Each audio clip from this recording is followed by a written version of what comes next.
reflect on that is not at least a part of arrivals coming down, which includes arrivals from other places as well, not just Albania.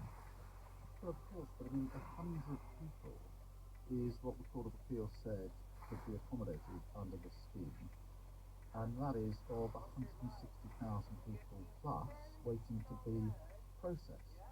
And I think the idea that this is a magical deterrent at £290 million is simply wrong. And what you're seeing is a government obsessing about this issue and losing focus on what I think are practical ways of actually dealing with this problem in the first place. The only other thing I'd add is a because earlier I heard your thoughts on what's happened at COP28.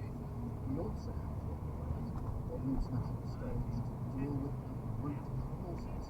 Over time, everybody says climate change is going to be a huge factor in people moving across borders. We know conflict is, we know poverty is, climate change as well. What I would like to see is much greater leadership on that issue at COP28 and elsewhere, rather than what we've got from this government, which is backing away from targets, which is using language about eco-zealots when the Prime Minister goes to COP28. We've got to be serious about this problem with serious, mundane, practical ways to solve the problems that we're confronted with. Not get sucked into this sort of vortex of infighting the Tory party, all positioning themselves, by the way, for some future leadership race, not actually concentrating on what's necessary and in the interest of the country. Another very serious problem and issue at the moment is the situation in the Middle East. It's many weeks now since you made your speech on Gaza when you said you did not believe that a call for a ceasefire was the correct position at this stage. Does that remain your position today? Well, I don't want to go back to a position here of just 9 or 10 days ago, which was hostilities cease, albeit for a short period of 7 or 8 days, and allow hostages to see hostages and allow desperate people to remain to pieces from war on this now. But it also required, it also was a political process. What I did when I was over in Qatar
how we can work together to get back to where we were 9 or 10 days ago, where many Muslims did actually see some minority rights. There was people saying that we have it, actually, Muslims can do this together, but it's about making the world.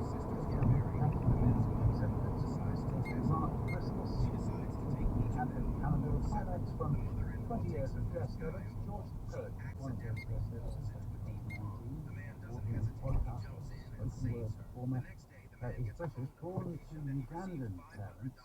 10 days before he edited the programme, he performed his first headline show in Kampala. George said his search for answers about his own identity compelled him to return to Uganda every year, and he explored this year.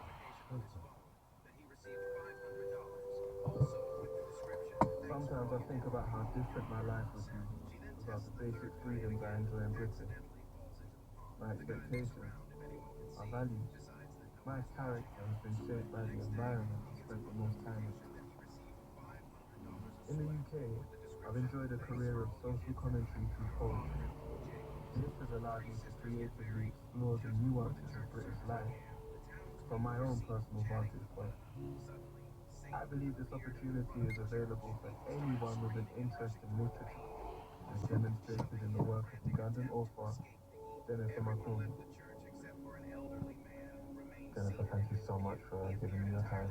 Your work has gone a long way in reimagining the narrative in the hands of the children, of the children of independence. You said that colonization was your grandfather's quarrel. Yes. Can I ask what your quarrel is? My quarrel is 哥哥，今日爸爸可能會遲啲先嚟到㗎，哥哥。 leadership has 因為爸爸要同細 B B 去牙醫啊，睇牙醫。爸爸要同細 B B 睇咗牙醫，跟住先過嚟啊，所以可能會遲啲啊。如果你見唔到爸爸嘅話，同老師講話，你爸爸可能會遲啲先嚟到。my brother's generation. OK。 I also blame this generation for what they've done to my country. We just can't go back to what we were before, we have elections, but the president doesn't really pitch for us because they're British to get where they are.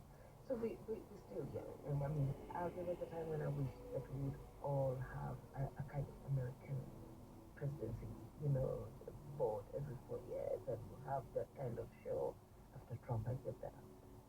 I believe that we're going to find a compromise between what is Western and what is ours. It's a very optimistic idea. But what else do I have but optimism? Jennifer's words evoke a strange mix of tragedy and hope. She could be doing anything with her talents, but would they have taken her this far if not for the historical mess she inherited? I reckon she's got the same problem as me. I reckon she just loves to fight.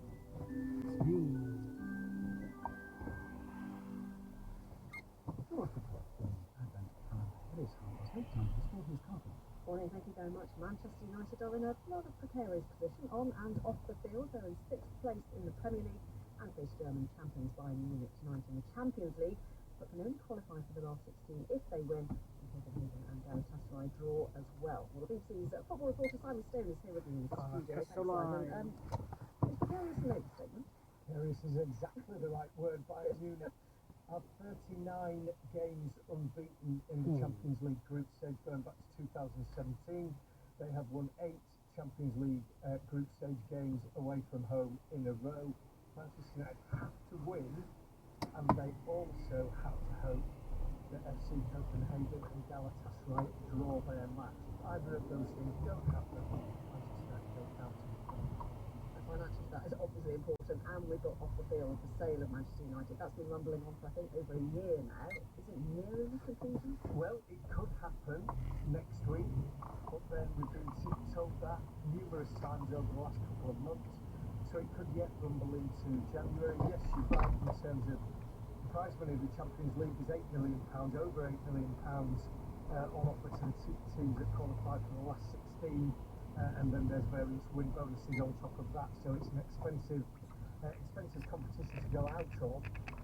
But yes, we're still waiting and hopefully in almost for a year for the situation to be resolved. Yeah, so we're talking about that a lot more over the next few weeks, and you're in the studio with me because you're heading to the Premier League shareholders meeting today. Are you expecting anything particular to come out of that? Well, we're still waiting for the Premier League to agree a deal with the Football League over funding, but I'm told that that's unlikely to be resolved today. Maybe an outside transfer might be tomorrow. That you make your way over there, Simon Stone, thank you very much. Manchester United may be rather envious of Arsenal, who are already visualised as still top champions, and until a transfer made with Naples, PSG and tonight. Then, before we go into it, Turkey suspended after a referee was punched to the ground by the club president of Ankara Gücü following a 97-minute penalty in the top flight game yesterday, and that's on the same day as fans were banned from top flight football in Greece following recent violent clashes.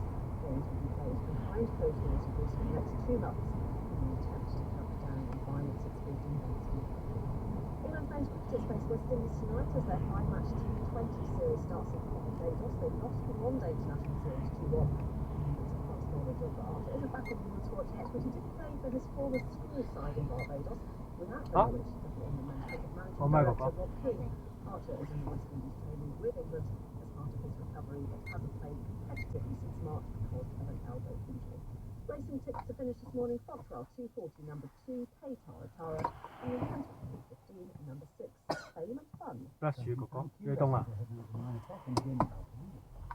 Hello, as the curtain closes on the world's most important climate summit, you may be wondering if it has inspired meaningful change. My guest today was in Dubai for COP28, and she said saving the planet is still mission possible. Mercedes Marotta Valler is Director of the Research Centre for Carbon Solutions at Watt University and the UK's Decarbonisation Channel. So she has lots of innovative ideas on how to do this. She also has a great climate-themed suggestion for what you should say when someone asks your age.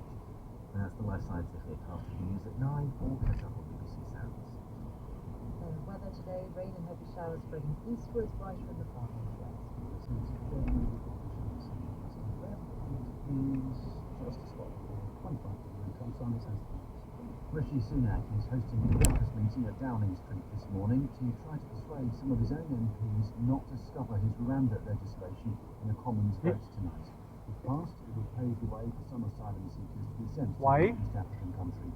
The Labour leader, Sir Keir Starmer, said this programme will repeal the legislation. 乜嘢啊？你講啊？ Negotiations have continued on the final喺邊度啊？ day of the COP28 climate summit in Dubai. A new version of the final agreement is being drawn up. 即係會唔會死到 ？OK， 你捉唔捉到佢啊？ Bereaved families and patients at one of England's worst mental health clubs have asked the police to investigate some of the thousands of deaths there. The North African Suffrage Trust has apologised. Mobile phones and broadband companies have been banned from raising prices by the rate of inflation in the middle 即係佢冇死到。 Which is where the intense Israeli Hamas fighting is happening at the moment, and this is what she told us. It's not far away from us, maybe it's 1 kilometer away from us. And are people around you considering moving, given that that's the instruction from the Israeli government? They just, some of them they are staying in the city, some of them they are fleeing to Rafah, out of Gaza Strip. You know Rafah, it's in the border area of Gaza Strip. But some of them they are staying, they have no place to go. So they want to stay, but at least some of them they move, especially people also from Gaza City and north of Gaza. What's your position with food and water? What do you generally have to eat in these days? Well, as you know, crossings, all of the crossings are closed. We just like having some humanitarian aid. They came from abroad. We only have some kind of vegetables only. We don't have a fruit. We eat from cans, beans, lentils sometimes, rice, a little amount of meat, some, some normal food from Palestinian kitchen. That's it.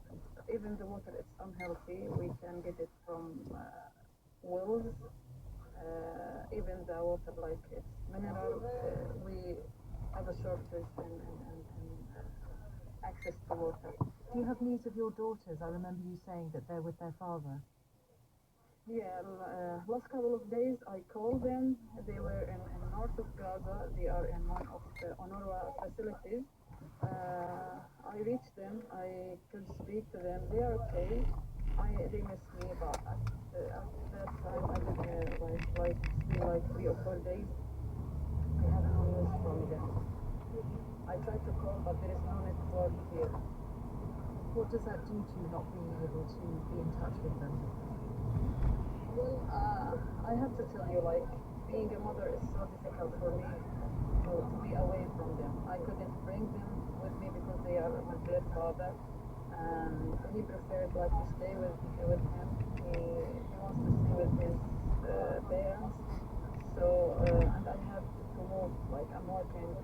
I have to move to south of Gaza, and this is something like it's touching me all the time. I'm thinking of them all the time. Like I want, if I have a chance, believe me, I will go and bring them with me. If they open the checkpoints between Gaza, north of Gaza and Gaza, and south of Gaza, I will go and bring them to be with me all the time. That's Ghada al-Kurdi journalist Genevieve Bard from entering Gaza at the moment by Israel and by Egypt. The Jeremy Bernard, international editor, joins us from Jerusalem. Is it possible to say, Jeremy, how far the Israeli army has got towards the aid Israeli armies? Well, I think they haven't got nearly as far as they'd like to, because, from here on this side of the border, you can't really be that scientific. But while I was driving to Tel Aviv yesterday, there was a rocket attack, and actually real clear on the motorway, the main motorway out from Jerusalem to Tel Aviv. The sirens went, the Iron Dome anti-missile system was activated. People swerved to a halt.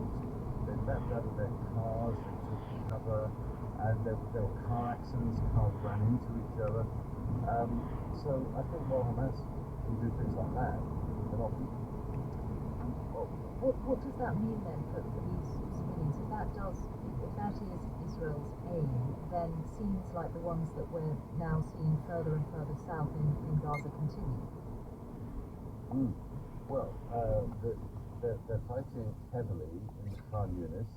They're still fighting in the north in Jabalia and in Shodea, which is near Gaza City. So they haven't controlled those areas either. So while Israel claims to be killing many Hamas fighters, they're popping out of their tunnels, and every morning there is another 2, 3, I think it was 6 the other day, Israelis, and they announce the names and the public faces, often they're reservists, of these guys who've been killed. So, what is the measurement? How do you measure whether Hamas is beaten? I think, they still have a chain of command. Israel cannot claim that their leaders have been taken, and they are there. There's 3 names on their must-get list. They haven't got any of them. While Hamas can still, from time to time, fire rockets into Israel and cause the kind of real panic I saw yesterday, I think they're still going, and that's something that by now Israel was hoping would not be the case. Jeremy Byrne, thank you. It is 9:15. The education system for 11 to 16-year-olds is too focused on academic learning and written exams. Reform is urgently needed. This according to House of Lords report calling for the English Baccalaureate, EBAC, to be axed as well. Lord Johnson was in charge of that report, chairs the Lords Education for 11 to 16-year-olds Committee, and Caroline Barlow, also on the line, head teacher at Heathfield Community College in Sussex. Morning to you both. Morning. Morning. Joe Johnson, first of all, spell out what you say needs to happen and how quickly. Thank you. Our cross-party committee found that the English education system does need urgent rebalancing. Government policies have prioritised a set of academic GCSEs and increased heavily the time students spend sitting exams, as well as the sheer content that they have to memorise in order to succeed in them. This really isn't good for learners' mental health or their love of learning, and it has felt like an attempt to recreate an education system from the 1950s. So we recommend a wholesale reform of the curriculum, of the system of assessment, and also importantly of the performance measures that are corralling schools down a path which is really narrowing the learning experience for too many learners. Caroline Barlow, do you agree? In part, yes. I think there is a widespread need to look at what we do and how we do it, but our sector is prone to swinging from one end of the pendulum to another, and I think we've just got to be a little bit careful before we put schools through more dramatic change to work out exactly what it is we do want to achieve. What is it, where is it that you would like to get to, Ms. Barlow, if in an ideal world, if you discounted the cost of the actual changing, what would a system look like that you thought was ideal or as close to ideal as you can get?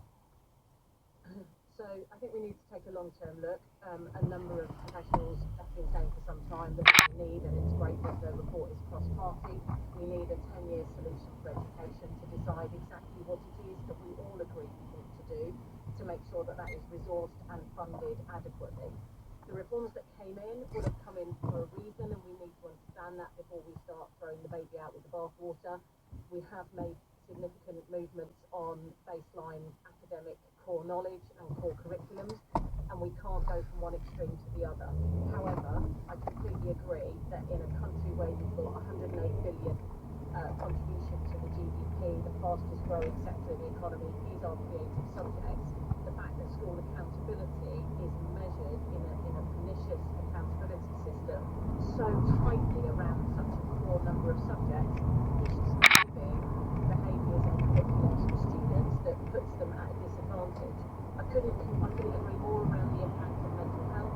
Students in year 11 can sit anywhere from mid-20s to late 20s number of exams, so we can be sitting 27 to over 30 exams in the summer of year 11.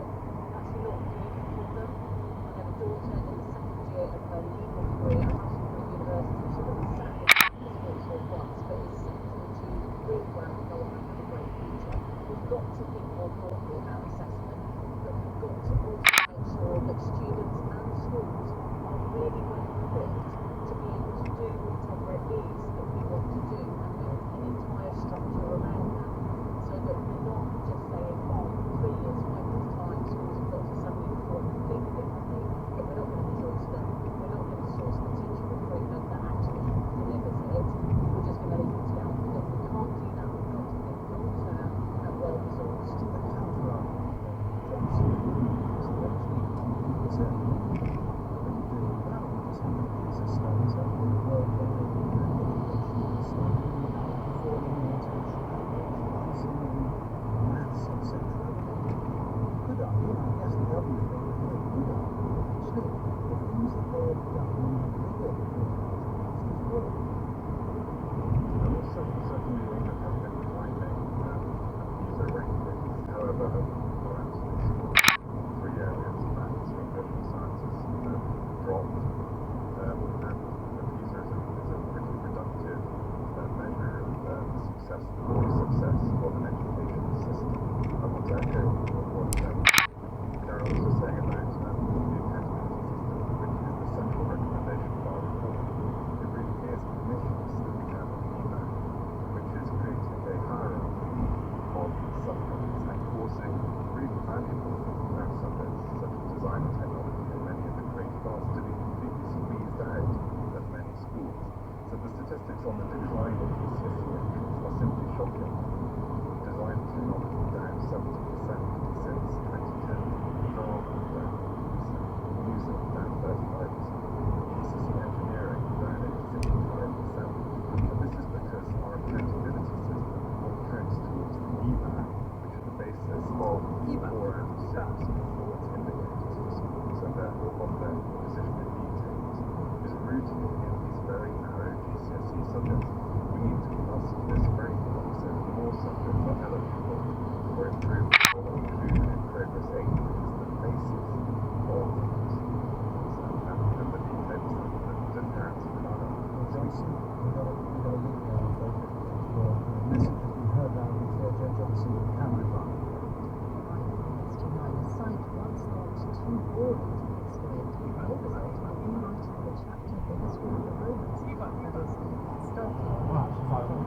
Latin yesterday has been published today, and that refers to a town in the south of the Lazio region, and therefore it was led by Alessandro Lunaro from the University of Cambridge's Classics faculty, and he joins us now. Good morning. What did you find? We found a really average Roman town that people thought was in fact a village by the time of the Roman Empire. And in fact, we revealed a very detailed and comprehensive plan of a town of more than 20 hectares, which is not very big, but the average Roman town you would expect, and still feature the kind of facilities, buildings, structures you would expect from a Roman town. So what was surprising about it? I think it's continuity because the idea was that this town fit to take the challenges and opportunities which the Roman Empire presented. But in fact, what we found is that it was a very lively and thriving town. It was very much embedded in its local regional network. So the fact is that our expectations and our benchmark for success of Roman communities across the world is how far they were embedded and integrated in the big thing that was the Roman Empire. What I think we found is that if people could thrive, even if it at the margin, this big network, and still, play a part. Does it mean then that the date of this town, when it was a thriving town, does it date from the time when Rome itself is considered to have been in decline? Oh, the political decline, of Rome and the empire started basically in the 3rd century AD, and that is a time of fundamental transformation. People debate whether we should qualify that as a decline or more of a fundamental change.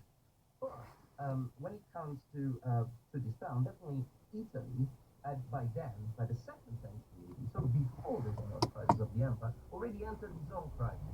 They were not as important as they were before, and normally we would expect communities in Italy not to have thrived as well as they did before. We read about welfare schemes introduced by emperor to support poor families, commissioners sent to cities to manage their finances because apparently they weren't much and they weren't very good at it. But in fact, the story may be a bit different, and that is what we hope this site may contribute to the conversation. You mean essentially what you found here just was a lot more developed or showed a lot more affluence than you would have expected from the general history? Precisely. In what way? Exactly that. I mean, In what's there? What's there?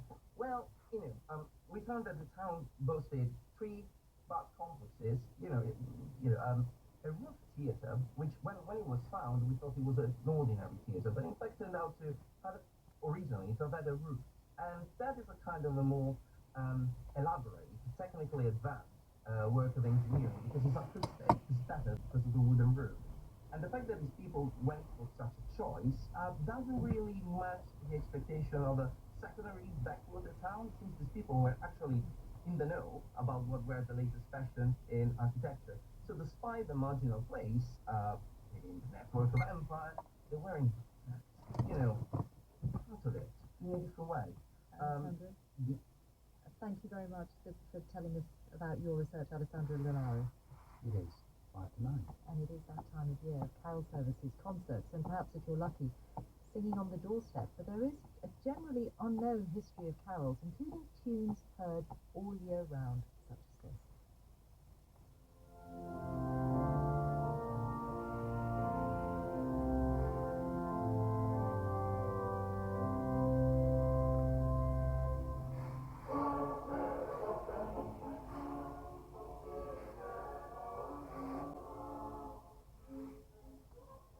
So you might have spotted the more traditional Welsh Shepherd's Watch and also the Yorkshire tune, particularly Yorkshire tune on Ilkley Moor.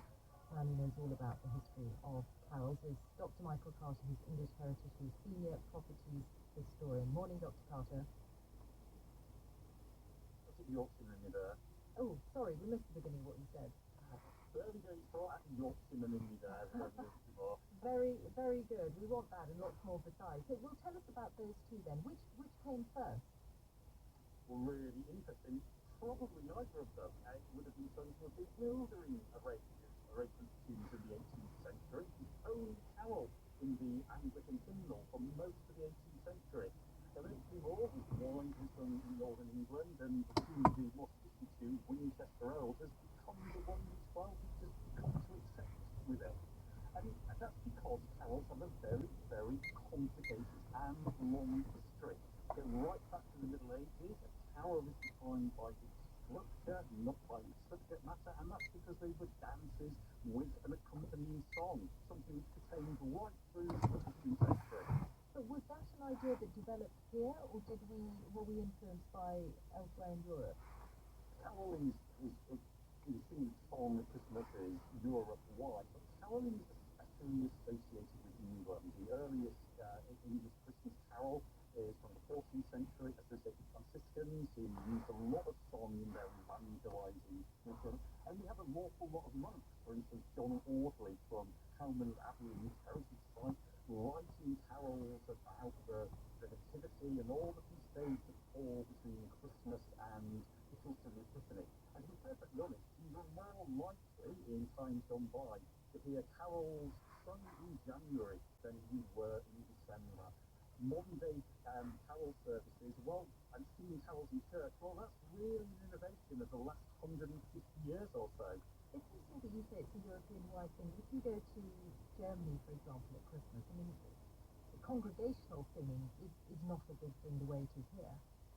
I mean, some fantastic Christmas song comes from Germany. In actual fact, a lot of now the canon of Christmas songs, for instance, you hear about Gauderkäse, the Storreich Band in 1973. Well, they come from Germanic lands, as does the tune for the Two Wenceslas, which was originally the tune for a Northern European Easter carol. It's all due to a priest in the 16th century gathering these carols together in a book called Pia Canciones. It's the lesson then that that sense of evolution it continues today. People compose new carols all the time, although some people can get very particular about which version of the carol is, well, certainly my favourite one, but perhaps even the right one. Absolutely. I think people need to relax it. Christmas is an evolving tradition, and carols and singing of carols and also lots of other things associated with Christmas has adapted over the years. And as you said, new compositions keep on being written, new settings of carols. Just listen to carols from Kings. It changes year on year. Dr. Michael Carter, thanks very much. That's it, Tom Field and Kirsten Kemper, and the studio. Chamberlain from the South and the Green.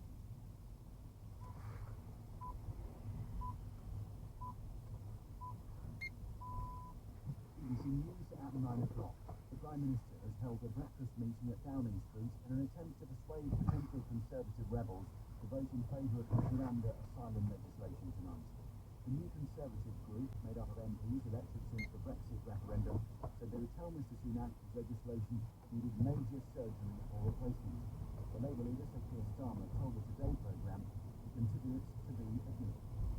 The Court of Appeal earlier this year was very clear. There's only room for 100 people in this one. It's £290 million of taxpayers' money. You know, 100 people out of 160,000 plus that are waiting to be processed. Negotiations have continued into the final scheduled day of the COP28 climate summit in Dubai. A new version of the final agreement is being drawn up after an earlier draft was criticised for stopping short of calling for fossil fuels to be phased out. Mobile phone and broadband companies will be banned from increasing their prices by the rate of inflation in the middle of a contract, with the new rules proposed by the telecoms regulator Ofcom. Instead, customers must be told the amount of any future increase when they sign up. Pay rises slow down in 3 months from August to October, according to figures released this morning by the Office for National Statistics. Excluding bonuses, average earnings rose by 7.3%, down from 7.7%. Turkish football bosses have suspended all leagues after a referee was punched to the ground by club president following a game last night. Halil Ahmedmaler was struck by Super League team president Ali Koca after his team conceded a 97th minute equaliser. 6 nominees have been announced for this year's Sports Personality of the Year Award. Cricketer Stuart Broad, horse racing's Frankie Dettori, Wimbledon's goalkeeper Mary Phelps, Martin Stewart, wheelchair tennis singles Grand Slam winner, Japanese Katarina Johnson-Thompson, and golf's Roy Mackey.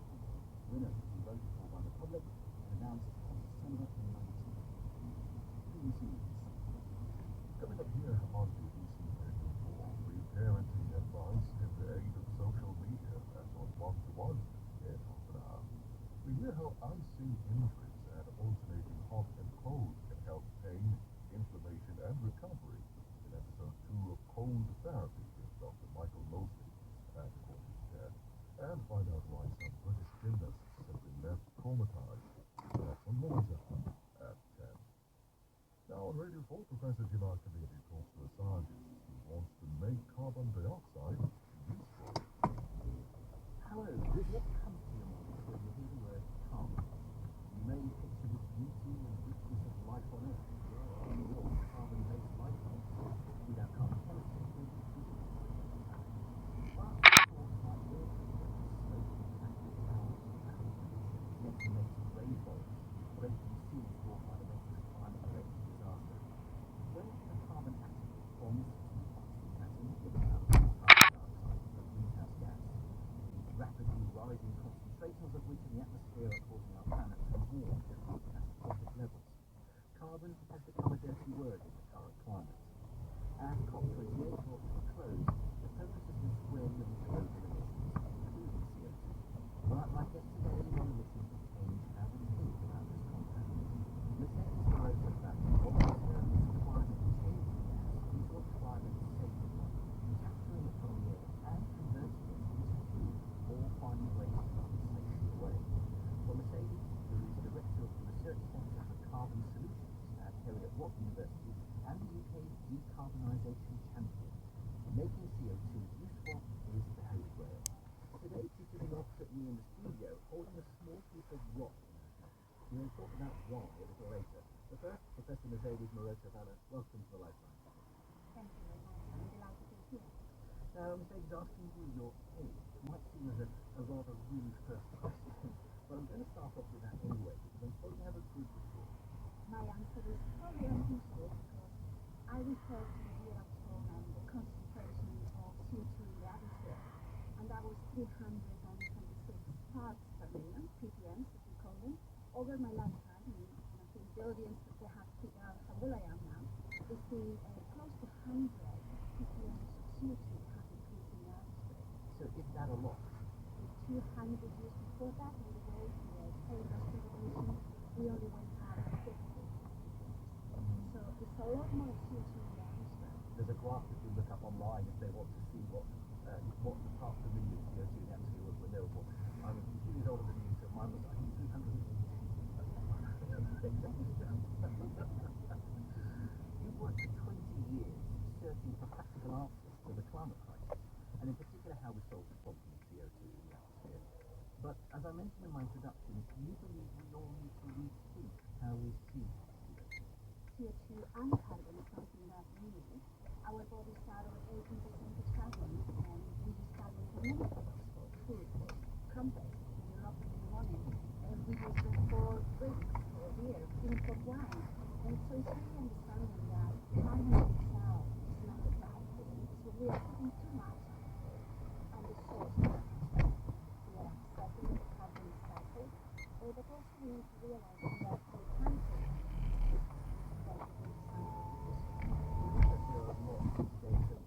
Decarbonisation. What is it? we take CO2, whether it's excess CO2 that we have in the atmosphere, or we take it from what we call clean sources, whether it's from heavy energy industries or it's from power industries, and then we take that CO2 that is producing a small concentration, we purify, we separate, isolate it, and then we transport it and we use it for applications, as we said before, or we can store it permanently as well. Now, the term that I really think we should be using is really defossilization. Because we are not going to get rid of all the carbon. We don't want to get rid of all the carbon. In fact, what we do want is to get rid of the carbon that comes from fossil fuels. Now, your research, Mercedes, spans chemistry, engineering, and climate change, and you say you're a solutions scientist. What drives you?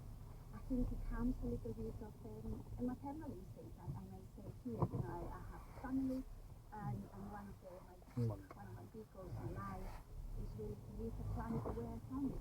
And I think it's really for future generations where I feel that commitment and that passion for making it happen. Okay, Mercedes Moreto-Valla, let's get back to the beginning. And where you were? So I was born in Vitoria-Gasteiz, that's the capital of Basque Country in Spain. actually the person in Europe that got the award of the Green City, but it's also a city that has quite a lot of industry and the right kind of the economical industry. And maybe we have thinking about that time, and maybe we can realize we can have a bit of both. It's possible to do a little bit of equilibrium. And as a child growing up, I hear you had a thirst for knowledge from a young age. You were the kid who wanted to know everything. Yes, I think that was that one. Once you came and settled in the UK, you still had this thirst for knowledge, wanting to have all the information available, but you sometimes found a Scottish accent as difficult to understand. So between London and London, and I think I can manage it. And then it was a matter of connecting flight and London to Glasgow. And when we landed in Glasgow and I went to get my bag, I had to check whether I actually flew to Glasgow. I was going into other country because I couldn't understand what they were talking to me, you know. And then I made my friends in university. Sometimes I just couldn't follow, even if they tried to slow down for me. So I kept saying I would say it wouldn't be acceptable, but it seems that internet service providers can charge full price and yet provide a substandard service. And there's nowhere for us to go. To be honest, we could go with Starlink, but that would cost a lot more and would be complicated. But in terms of just getting a normal broadband service, we can't get it. We've been told by Openreach that they will look at the situation in this area at the end of 2026. Yeah, that's still on wait, isn't it? Let's just bring on the service meeting. The broadband for your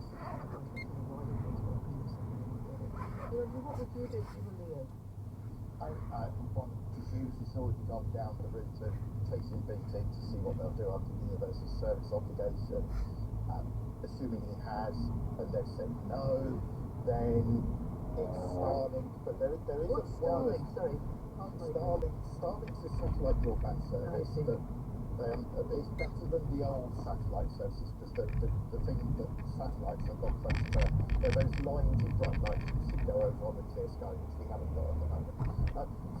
Specifically for Kent and for a few miles outside Dover, one provider that I'm possibly going to have a look at is someone called Refast. They do full fibre in parts of Kent, but they have a wireless service. Right. Again, that was a hope maybe you have, but yeah, if they can't help, then you are down to the satellites for the next couple of years. And that is the problem. There is no rule saying that everybody have to do it everywhere. It's the universal service provision, whatever it is, we went down that route.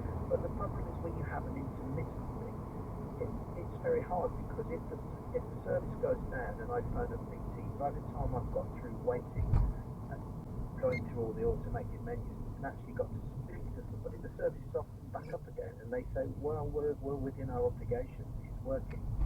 So, you know, it's an impossible situation. And we tried with the universal service provision, and they tested and said, well, no, you're getting enough, you know, a fast enough speed, so there's nothing we can do. But 5 minutes later, it may have dropped completely again. Yeah, very frustrating. And Jay, what do you say, you know, to that general point that Leo made about justice? You know, he's paying for this service, and he's not getting the service, he's not getting what he's paid for. Well, absolutely. Well, it's completely unreasonable if you're paying for a service to not get what you should expect. And obviously, unfortunately, Leo will have to go through the complaints process and probably have to keep going through that many times again. What's really needed is much higher standards across broadband. As Leo kind of rightly pointed out, broadband is an essential utility. It's on par with energy and water, and that it's something that everybody needs just to do all of the basics in life. And that's why we really need much higher standards and much stronger interventions to ensure that everyone can afford that access as well in the first place, and that people aren't priced out. Thanks, Leo. I'm going to let you go, but let's keep Marilyn. We've got another caller, Charlie in London. Marilyn, our first caller, struggling with technology, but Charlie, who is another older person, and he's really getting along with us. So Charlie, tell us about your situation. Hello, Winifred. Hi, happy to speak to you, Charlie. I'm getting on very well. my problem is other people. When you reach a certain level of senectitude in your life, you come across peers who are dinosaurs and they can't be bothered. So leaving Leo's problems apart, and he's obviously got physical problems with the internet. There are many peers, dinosaurs, you might call them, who will not engage with the internet, and they're costing me and other users who might want to be on the internet like Leo, dearly. How do they have a person cost you, Charlie? Well, I met somebody the other day who would not engage with an app. Oh, I leave that to my children. I leave that. And by delegating it to the children, they themselves are excluding themselves from all the efficiencies that the online will bring to their lives. Now, I know there are many people who can't avail themselves of the efficiencies, but it means that banks have to keep banking halls open, they have to keep ATMs open because they won't go online. But the biggest saving for me, I think, is the National Health Service. If you are online and you have to have appointments with a hospital, when you reach, like I said, the level of senectitude, you have That means that's a new word for me, synaptitude. Oh, really? Senectitude.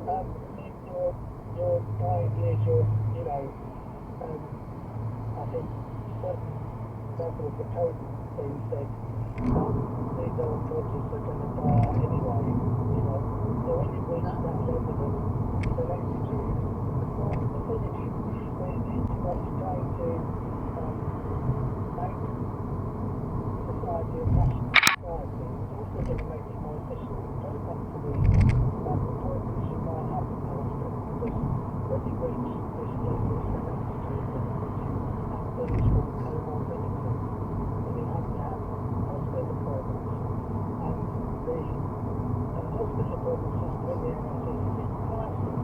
People think they are well to their appointments, and they have all these problems. But if they go online, and my hospital competence is this thing called Epic, and it's going to make the whole appointment system very efficient. But it means that all those people who don't turn up for their appointments, the system would allow certain people like me, who told the hospital like me, who are hospital within 30 minutes, they will put me on a short notice list. So if I have an outstanding appointment, they will bring it forward, just phone me and say, Charlie, somebody's not turned up. So they can go Let me just stop you, Nick. Sorry to interrupt you. I've just got another call going on. Of course, it can be cheaper and better revenue. But what would you say to Marilyn? Now, she's not a kind of lazy person who can't be bothered. She's really tried, but she finds it difficult. What would you say to her? The barrier to understanding. Marion, just explain again to Charlie. Well, there's two things. The first is simply I don't have any way of accessing training. And while my grandchildren are very helpful, they show me once on their phone, and then I try to do it on my phone, and I can't do it. So I spend a lot of time trying to learn things and to do things, and I buy books to try to help them learn how to do stuff. But frankly, if the provider can't be bothered to put some instruction helping me through this, I don't see why they are allowed to get away with that. I'm not a dinosaur. I think they build a plan, but I am not a dinosaur. My policies for putting you under that cap. Marion, do you have a smartphone yourself? My phone is theoretically smart, but I don't feel like I have to change my phone, the operating system and everything every time I want to. Right, okay. Well, and I don't think I need to have 30 or 40 or 50 apps that I don't use. away from doing the job of government that got so around.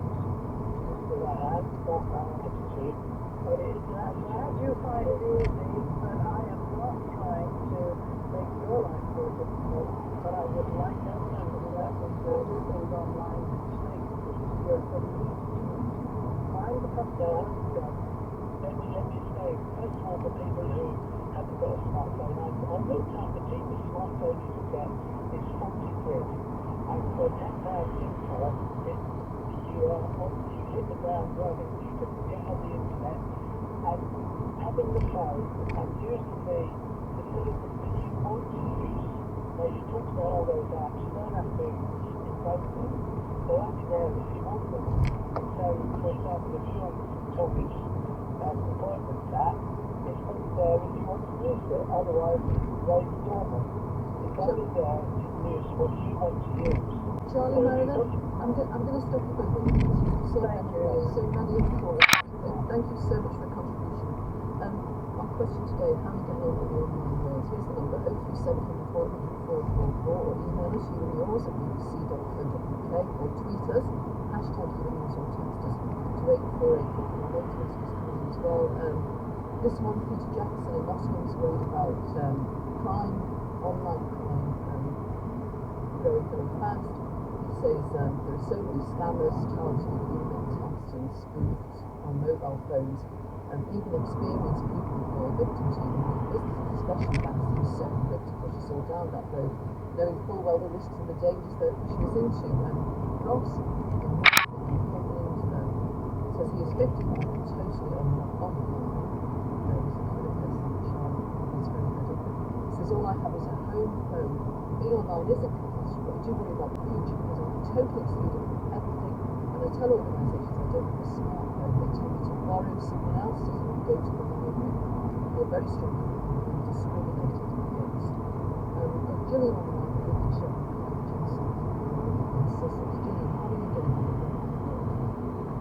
Well, thank you. I'm a bit annoyed to sign up for going on the internet. I think it's treating as individual, and Charlie wants to spend his days on anything, that's fine. But don't call me a dinosaur if I don't want to. I, like Charlie, have not many years left, I should say, to spend sitting in front of the computer. I'd rather go out for a walk and interact with nature and other people and things like that.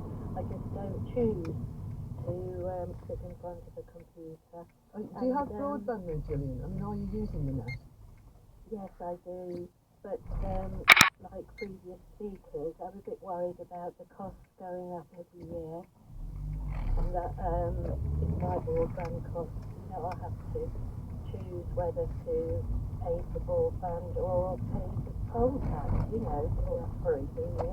This is now council tax. It used to be a rate, the cost of everything is going up, and I'm thinking I might have to give up broadband, and that would cause problems, I know, because everybody is paying for your vehicle tax then.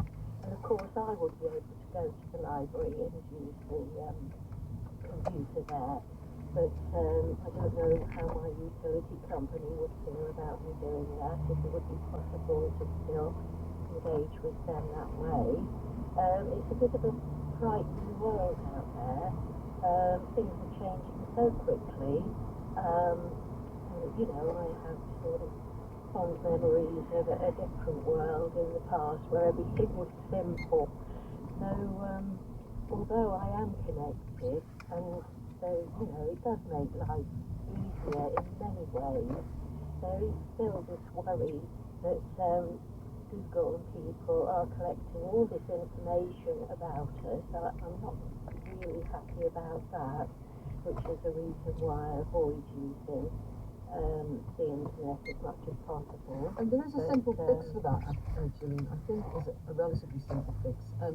Andrew Ferguson, Gillian's worried about Google collecting a lot of information about her, and every website you go onto now offers you a selection, don't they, of cookies with, the things that track you.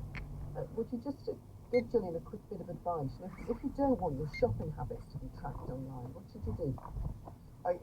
It's very difficult because, say, if you're shopping through one of the supermarkets, their online portal, you will have to usually accept some of their cookies. So there's that little cookie consent form, and we all just click OK to just sort of get on with it. Well, don't you think people have stopped just clicking OK? Because There could be legislation. So if a business or a public service is going online, they must be able to provide an alternative. I've just had a message from someone called Jane. She says that shaky fingers make tech a struggle. She says it needs to be remembered that each and every one of us may at some point suffer from loss of sight and may become shaky. My poor mum in her late 80s locked herself out of telephone banking just because she had slow reactions and shaky fingers. She says online is even harder with more complex signing in and passwords to put in. Blue badges even, Dennis, you now have to apply for them online. You do, lots of local authorities. The only way to get a blue badge for living safe is to go online to do it. And I agree completely with that last comment, because when you do get older, or if you have disability anyway, it's very difficult to manipulate particularly small screens on smartphones. So if you go to a car park, in fact, you might have a smartphone, just the phone calls like everybody used to. You go into a car park, you're told that you've got to download an app. How can you do that if you've got either poor eyesight, arthritic fingers, or a combination of both? I think people aren't really looking at those sorts of situations when they just go and say everybody's going wrong. I know, Dennis, that you want companies and organisations to stop forcing people online, but would you say you've made any real progress with it?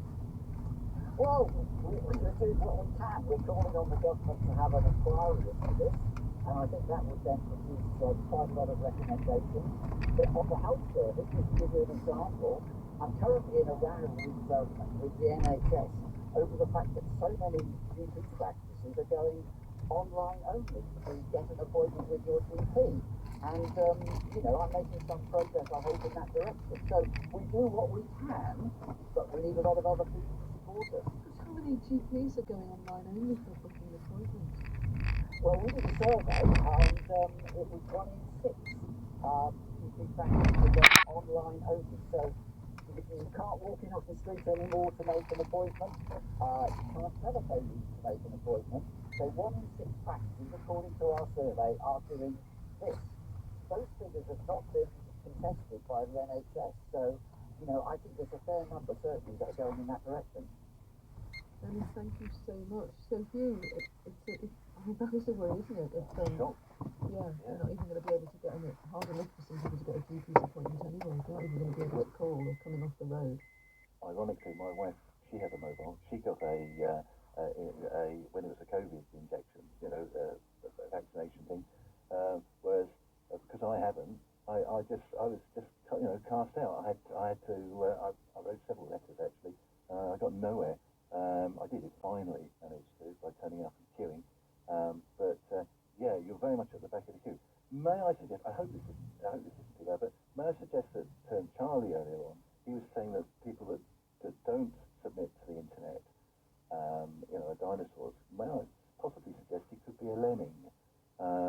I really feel there should be an element of choice in this, and the BBC and other are very, very good, and I'm very pleased that they are. Excellent. Lots of new entrants to the market. There's now like a good 110, 120 different networks. Not available everywhere. The best places have got 5 different networks available. There's a lot more competition there, so they're fighting over the 100, 200 megs. But if you're looking about just going online to pay your bills, try and reduce your house insurance, because if they charge a premium if you phone them up and pay for it. If you're just looking for that, you just want a basic super fast service. So yes, the prices of that have slowly crept up a little bit, and that's where doing the shopping around, hunting for it, double checking whether you are eligible for a social tariff, or even if you're not eligible for a social tariff and you're struggling, do talk to your provider. Some of them may actually have unpublished offers, or may go, okay, you're partway through this service and you're about to enter the 2 months. We'll let you sign up at a new customer price now, but you have to stay So you can negotiate deals. This is the trouble. Talking about engaging and asking for stuff. Very, very rare. This is why I don't watch it. In a digital world, please call 037 Roses and Cheshire Roses. Tell us how you're doing. Could I just quickly say happy birthday to my brother? Yes, but I can't play her record anyway. But anyway, yeah, tell us her name. Her name's Anne McAllister, and coincidentally she was born 5 days after you did on my sister across the water in the mirror. Oh, nice. Anne McAllister, happy birthday to you. Okay, that's a very good way to wish you a happy birthday on the radio. Tell us how you're getting on with the online world. Yeah, mine's more of a positive perspective, specifically about GP surgeries actually. I'm a working parent. I've got a chronic illness, so my daughter is 4. So between us we maybe like 1 GP appointment a month, and because of the 8 AM rush that everyone knows about, ringing up, could be like 150 times I would have to press redial just to get through to the phone. I would have to tell my boss that I was going to be late just because I was making a GP appointment. Never mind then having the time out during the day for the GP appointment. So then a couple of months ago they introduced this online system, and it takes people like me who are digitally literate off the phone because we fill in the form in like 1-2 minutes, forget about it, get a call back, which is the triage. And it says on the phone but if you have to be online, if you can't use the online form, stay on the phone and the receptionist will help you through it. So I think it's actually more inclusive now than the previous system where, because I've got a smartphone and I know how to redial as soon as I know that it's busy, it's still difficult for me, but it's not as difficult as maybe an older person who's using an old-fashioned landline who's redialing the whole number and then realising it hasn't come through. So I think everyone wins, and it's really, really changed my life on it, and not having to be late for work or something today to doctor's appointment. Yeah, I was quite shocked when Dennis Reed said was that 1 in 6 GPs were thinking of going online only. And that seems incredible, doesn't it? That you would do that online. I don't know how it works practically, because obviously I haven't stayed on the phone. I don't know whether they've got less receptionists to help people through the system, but theoretically it should be that people who can't access the online form can still stay on the phone and make their appointment that way. Rosie, thanks for going through. Thank you. And it does seem to be so Martha in Yorkshire and David Wilson, who's in the forums endorse it. And Des, David, hello to both of you. And Des, how are you getting on? Yeah, I'm good, thanks. Good. How are you getting on online? Online, yes, that's good. Up until September, I was in contract with Postmates, and before that with BT, broadband landline. And I was really getting tired of the speeds for a very service. So with the help of my granddaughter, I changed to a non-contract SIM card concept, and my iPhone instead of the landline. Then the £10 a month with the SIM card, no contract, and better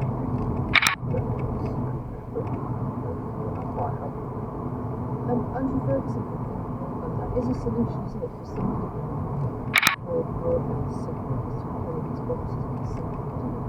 It is. It does mean that you do have to have some form of mobile signal. But there is a positive. The antennas in these 4G or 5G routers are generally better than the antennas in the mobile, simply because there's more space in the box, so they can actually have more antennas or better designed antennas. So yeah, you can be in a situation frustration when your phone is intermittent, but a 4G router will give you a nice stable speed. The other advantage is you can stick it on in the room, on the second floor of your house, or whatever.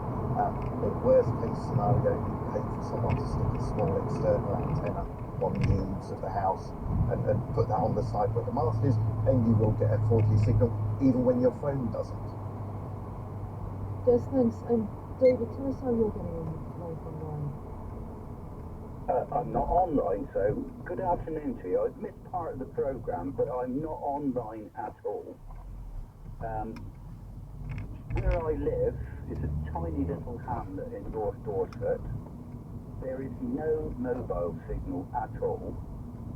The broadband, I've been told, is very slow. They haven't got fibre to us yet. But I don't do mobiles or computers, and I'm just so... I've missed part of the programme, like I said, but I'm so frustrated that basically, like a lot of people that I've heard so far, I just feel like I'm being treated as a complete and utter second-class citizen. For instance, I went in the local so-called cheap supermarkets. They've got an app which gives you deals. An app. But the people who can't afford the phone can't get that app, so they can't get the deals.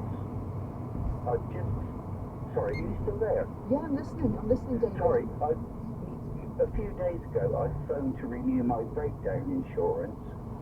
Went through a whole 20 minutes waiting, finally get through. They confirmed all the details. Could we have your email address, please? I haven't got an email. Oh, we can't insure you then. That is bad, isn't it? You can't get any insurance at all. Well, it's for breakdown cover, but more and more, Winifred, you're just pushed into a corner, and the corner you're pushed into is where life is costing you more. Yes, because you'll be paying more for your energy, won't you? Yeah. Everything just costs you more. You know, to tell you the truth, Winifred, I feel absolutely in despair. I'm just about to try and get myself online because I'm giving in to it. I can't really afford it. I can't afford not to. So David, so I misunderstood at first because I thought you were suggesting that you couldn't get a signal, but you can get a signal, can you? I can't get a signal. You can't get one? No, not at all. So you do it through your mobile phone? I could get broadband. Don't get me wrong, I can get broadband, you know, but it'll be old-fashioned broadband. But basically, in order to get on all that, I then have to buy a computer, I have to pay for broadband, etc. And if you're on a standard pension, but, you know, I'm single, live by myself, I still have to pay my rates and everything else. Everything is just pushing you into a corner. That's my viewpoint. Yeah, and I understand it. Let's ask Dave Mendes to Costa from Solicitors Advice. Dave, what would you do if you were in David's situation? You know, it's true, isn't it? You can't do anything without it. You pay more for loads of things without it. What would you do, Dave, in his situation? Well, first of all, I want to say that I completely understand David's frustration and the frustration of lots of callers who feel that they're being, as you say, forced into a corner. As lots of people have said, more and more is now an expectation or an assumption that we're online or we have phones. And I think the point about loyalty schemes in supermarkets, which are fast becoming the only way to actually get a decent price for a lot of products, but require you to sign up online. I think there's some really important questions that need answering about who that leaves behind and what we can do to ensure that people don't feel left behind around it.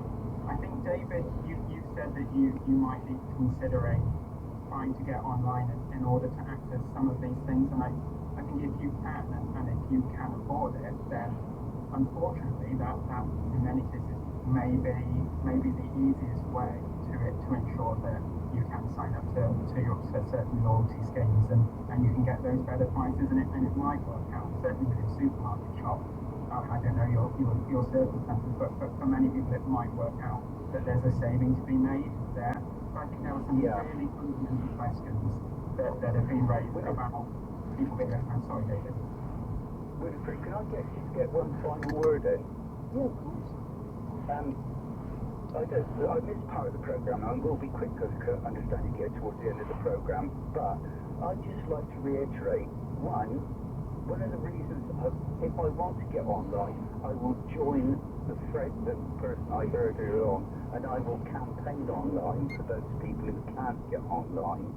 And the second thing is, when I spoke to these insurance people, and I've spoken to loads of people before, when you say to them the figure of the number of people who cannot afford to go online, they don't even know about it. It's as if these people who are running the companies choose to ignore the fact. I think it's somewhere about 17%, isn't it? Who can't afford it? I think it's today's figure's 30% struggling. I think the numbers in But I think it's somewhere around, it's between 15 and 17% don't have any access. David, I'm going to have to stop you because we've got about 10 fine. seconds left. But no, you have. Thank you. And I'm glad to speak to you. Thank you so much. That's it. Out of time. Thanks everyone who got in touch today. Thanks to Andrew Ferguson who think broadband. Dave Linders to Customer Citizens Advice. Be another phone in next Tuesday. Sorry if you didn't get through. We just had so many calls. Thank you, Winifred. Call You in Yours was produced by Kevin Mosley. The studio managers were Owen Williams and Simon Highfield. Now the details of the weather this Tuesday lunchtime. Here's Ben Rich. Well, thank you. Good afternoon. There are some very soggy scenes out there across many parts of the UK. We've had a lot of rain lately, a number of flood warnings still in force, particularly across parts of England. And further rain today certainly isn't helping matters. That rain becoming quite heavy and persistent in some parts of the UK.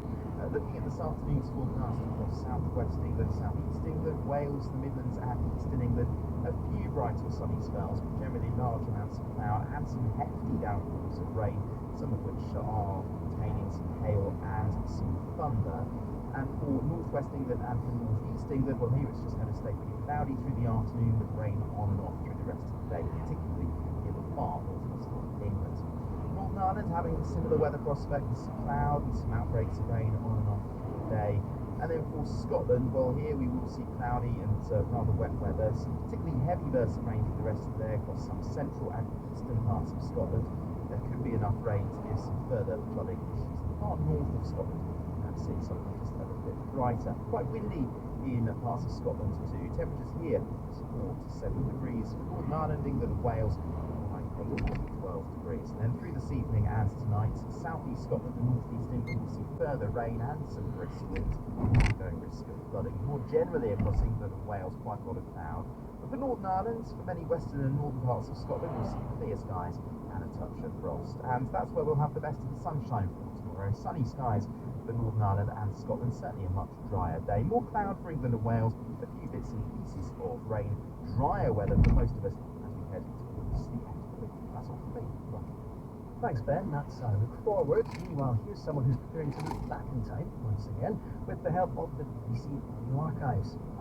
Hello, Greg James here. I'm back for a new seasonal series of Rewinder. Hello, everybody. Heading into the BBC Archives in search of audio gold and some great ideas for Christmas planning, which will include Blue Peter's present guide. It's a cufflink and stud box. Yeah, I'm not sure Dad's going to be overly pleased. Okay, well, let's see if there's any inspiration in the kitchen with Fanny Craddock. Tony's all ever, because somebody's never really liked, so too well bred to say what you did, so you take it out on the toast. Steady on, Fanny. The new series of Rewinder with me, Greg James, starts on Radio 4 and BBC Sound on Thursday afternoon at 4. On 92 to 95 FM, on 198 longwave, digital radio and BBC Sounds, this is BBC Radio 4.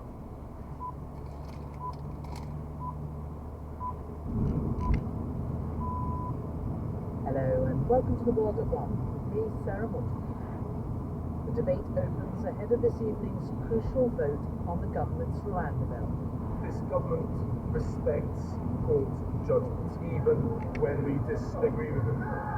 But Parliament and the British people want an end to illegal immigration and they support the Rwanda plan. Will Parliament support his plan? Rishi Sunak tried to win over right-wing rebels over breakfast at number 10. This afternoon, he'll meet his One Nation MPs on the other side of the argument. with party insiders declaring the vote too close to call, will tot up the parliamentary arithmetic and ask what would happen to the Prime Minister if he loses it. Also on the World at One, good cop or bad cop? I'm the BBC's climate editor Justin Roller, and I will be discussing why the world has backed away from a landmark deal on fossil fuels. The climate summit in Dubai is over time, but as you heard, still not reached a commitment on phasing out fossil fuels. And the ugly face of the beautiful game. There's a mini pitch invasion. The chairman of the club lands a pretty hefty right hook into the face of the referee, knocks him to the floor, and then he's surrounded by officials who are throwing kicks and knocking him about. The BBC News is read by James Gibb. MPs who attended the Brussels meeting with Rishi Sunak have told BBC News the Prime Minister suggested he was open to tightening his Rwanda legislation. A number of Conservative MPs have expressed concern that the safety of Rwanda bill could still lead to individuals appealing against deportation. The debate is taking place in the House of Commons ahead of a vote this evening. Here's our political correspondent Harry Farley. Westminster is full of feverish speculation today over whether or not the government will pass its crucial bill this evening. MPs have had trips abroad cancelled, with the government even summoning a minister back from the COP summit in Dubai to vote tonight. Centrist MPs have indicated they will back the legislation as long as it doesn't go any further in blocking legal challenges to the Rwanda scheme. But at a meeting this morning, Rishi Sunak appeared to hold out an olive branch to potential rebels on the right of his party. They demand it must go further, and the Prime Minister indicated he would be open to tweaking the bill, possibly at a later stage when the legislation comes back for amendments. Those right-wing MPs will have a further meeting this afternoon before deciding how they will vote tonight. An asylum seeker has died on board the Bibby Stockholm barge in Dorset. Home Secretary James Cleverly has told the Commons that the circumstances are being investigated. Several sources have told the BBC that the asylum seeker is believed to have taken his own life. Our correspondent Nick Johnson reports. The Bibby Stockholm has been docked off the Dorset coast since July. The Home Office hired the barge, which has capacity for 500 men, to help reduce the cost of housing asylum seekers in hotels. Only days after the first migrants were brought on board in August, Legionella bacteria was found in the water supply, forcing everyone to disembark. People began returning in October. A source familiar with the incident told the BBC that the death had happened overnight in one of the shared cabins. The name, age and nationality of the dead man aren't known. Home Office said it would be inappropriate to comment further at this stage. The migrant charity Care for Calais said the UK government must take responsibility for what it describes as this human tragedy. The anti-UN conference on combating climate change looks as if it may continue beyond the final scheduled day. Delegates from more than 200 nations trying to salvage a deal. Negotiations in Dubai carried on through the night after a number of countries criticised a draft resolution presented yesterday because it failed to acknowledge the need to phase out fossil fuels. Climate editor Justin Roder reports from the conference. There is an uneasy calm here at the COP28 climate talks. We're expecting the draft agreement in less than an hour. That will give us a much better idea of how ambitious the final deal is likely to be. Will it have managed to find a path that signals that the world recognises fossil fuel use must be curbed to control climate change, or which is acceptable to the oil-rich nations who've been blocking a deal? Will it also demonstrate that richer countries accept they need to find more cash to help developing nations with climate action? It is a tricky tightrope, and whatever the outcome, it's very unlikely to satisfy everyone. Wales have confirmed 3 men died after a crash involving parts of a car in South Wales last night. The victims, 2 who were aged 18 and 1 who was 19, were found dead at the scene in Cordini. 2 other men, aged 18 and 19, were taken to hospital with life-threatening injuries. The head of the UN Agency for Palestinian Refugees, Salini, has described the situation in Gaza as hell on earth after a 4-night visit. UN says aid distribution in much of the territory is largely stopped due to the intensity of fighting and restrictions on movement along main roads. The clothing chain Zara has pulled an advertising campaign and compares this false picture of example of war in Gaza. The company said it regretted the misunderstanding as investigators had seen something far from what was intended. The Images show a model holding a mannequin wrapped in white plastic in a rubble-strewn studio. Some social media commenters said they resembled scenes of destruction and bodies in shrouds from the war in Gaza. The Advertising Standards Authority says it is reviewing over 100 complaints. Zara said the images were taken before the war began and were intended to depict unfinished sculptures showcasing what it called craft-made garments in an artistic context. It has now taken down the images, said it regrets the misunderstanding and reaffirmed its deep respect towards it. President of a football club in Turkey has been arrested for coaching a referee to top right win yesterday. Frontal ran onto the pitch after his team's GP Emre Gücü conceded a 97th-minute equaliser. Football has been suspended as a result. President Gianni Infantino said the incident was totally unacceptable and it's had no place in our sport or society. Figures show pay rises slowed down in 3 months from August to October. Data from the Office of National Statistics revealed that excluding bonuses, average earnings increased by 7.3%, so it's down from 7.7% in the previous quarter. Economics correspondent Rasheen David.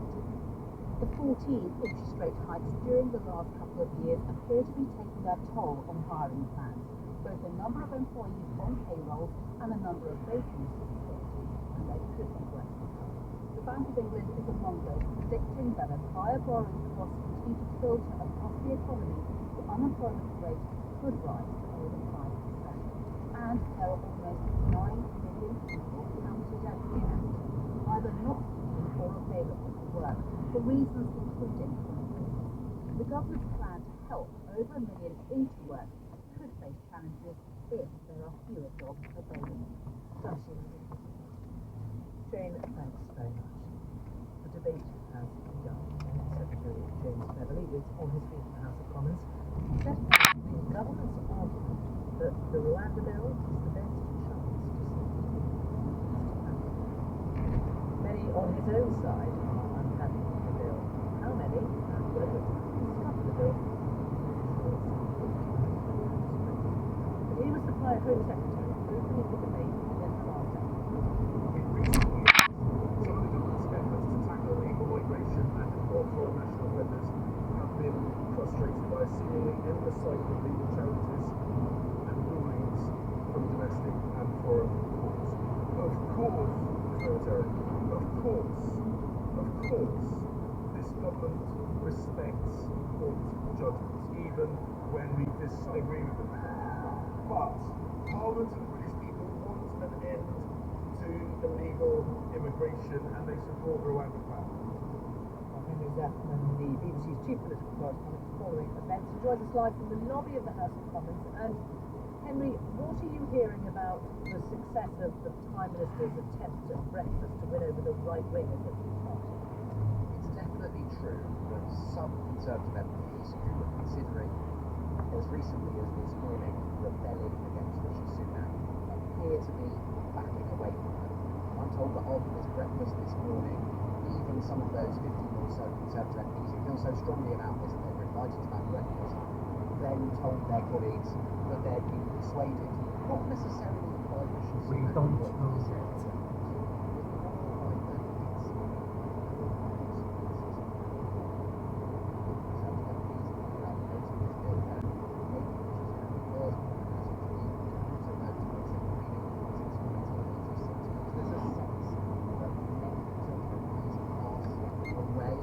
Rebelling against Rishi Sunak, but definitely not all of them. So that does still leave a question over when this bill can get through and with what numbers behind it this evening.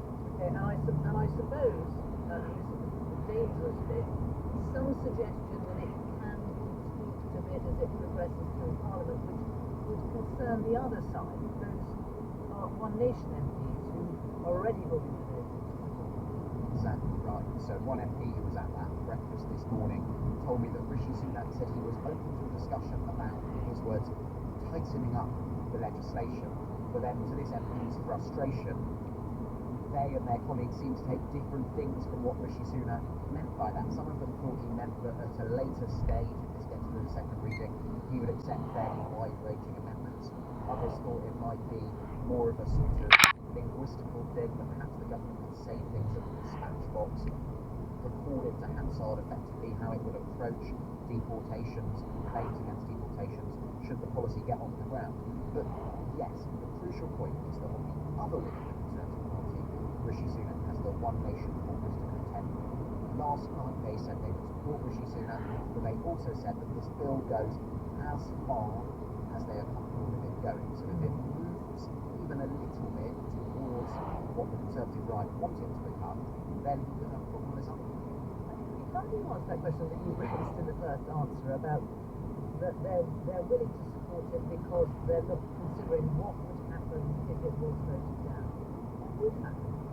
I don't think anyone knows, honestly. I think some people think that it could lead to a leadership election, some think it could lead to a general election. Whatever you think the consequence would be, it would, the mere fact of the government defeating Steve, I think, interferes part of the Conservative Party, but it's just become ungovernable after the third, perhaps even fourth, successive Conservative Prime Minister who's ultimately faced that reality. And I think a lot of Conservative MPs don't want to end up collapsing this Parliament into a general election at a point when they're about 20 points behind the Labour Party in the polls. So I think a lot of Conservative MPs, wherever they fall on this legislation, are just starting to think, okay, is it possible to sort of defer the fight into next year? But then I was speaking to one MP who went to this meeting with Rishi Sunak who was determined to rebel, or they haven't decided whether to abstain or to vote against. And they said, in their words, their colleagues, their potential rep colleagues who think that they can abstain at a later date are delusional. Henry, next one. Now, as things stand, the land don't really have capacity to take the government's made it clear that the numbers it expects to send, at least initially, would be limited, low. But it says the whole aim of sending these land is to deter others from trying to cross the channel. Yesterday, the Cabinet said that the German international road was asked by MPs whether deterrent effects had been modelled by Hazel Park. It's not had the evidence that the land deterrent effects do not have the evidence and I think it'd be surprising if you did know this is not yet operational. But as it is operational, because of judgments about, first of all, how many fewer boats, how many fewer people are crossing the channel, and also broadband reduction, how much of that is policy as opposed to the other parts of government's response to it.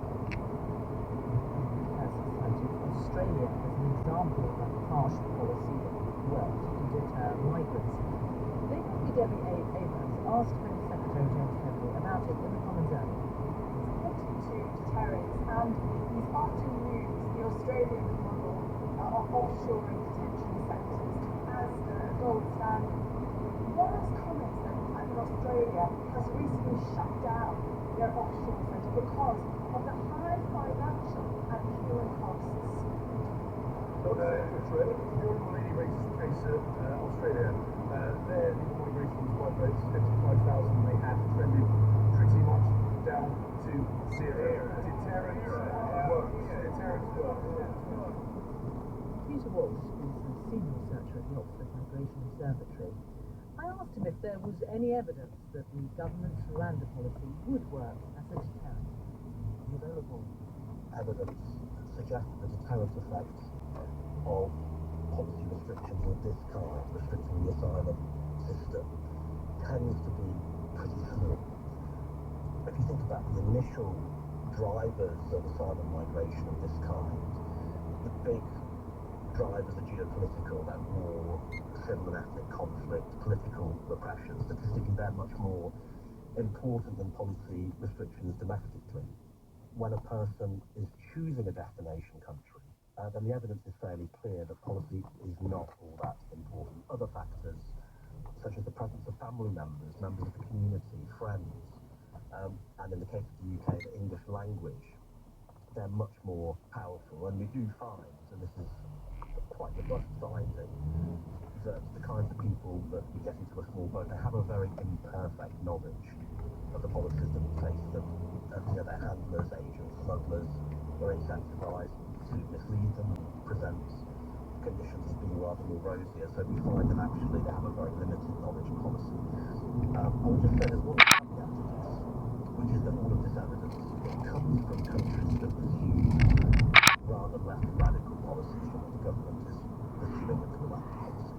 Fundamentally, it's the total power would depend on how many people are sent. And we saw in the Supreme Court case, a government lawyer said the numbers would initially be, quote, limited and low.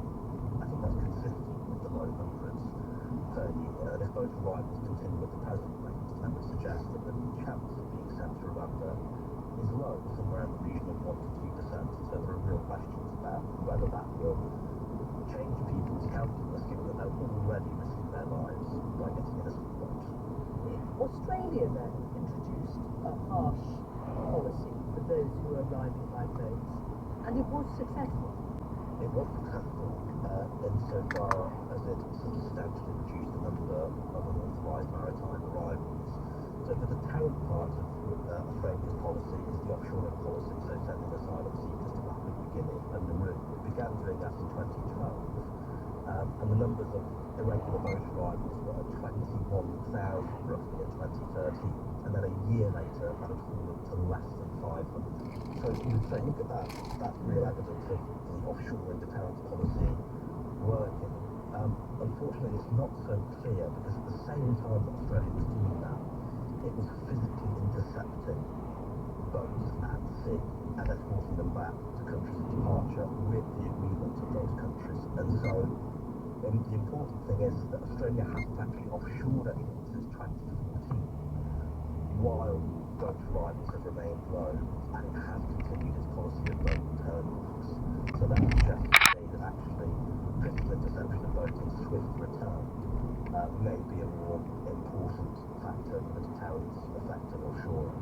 Just one other thing to mention about Australia, it has stopped the boats, but it hasn't prevented large numbers of people claiming asylum. They've just changed the route, so they're arriving by plane, commercial flights. So Australia actually had in 2022 around 20,000 asylum claims, quite a lot, given its geographical position and its full population.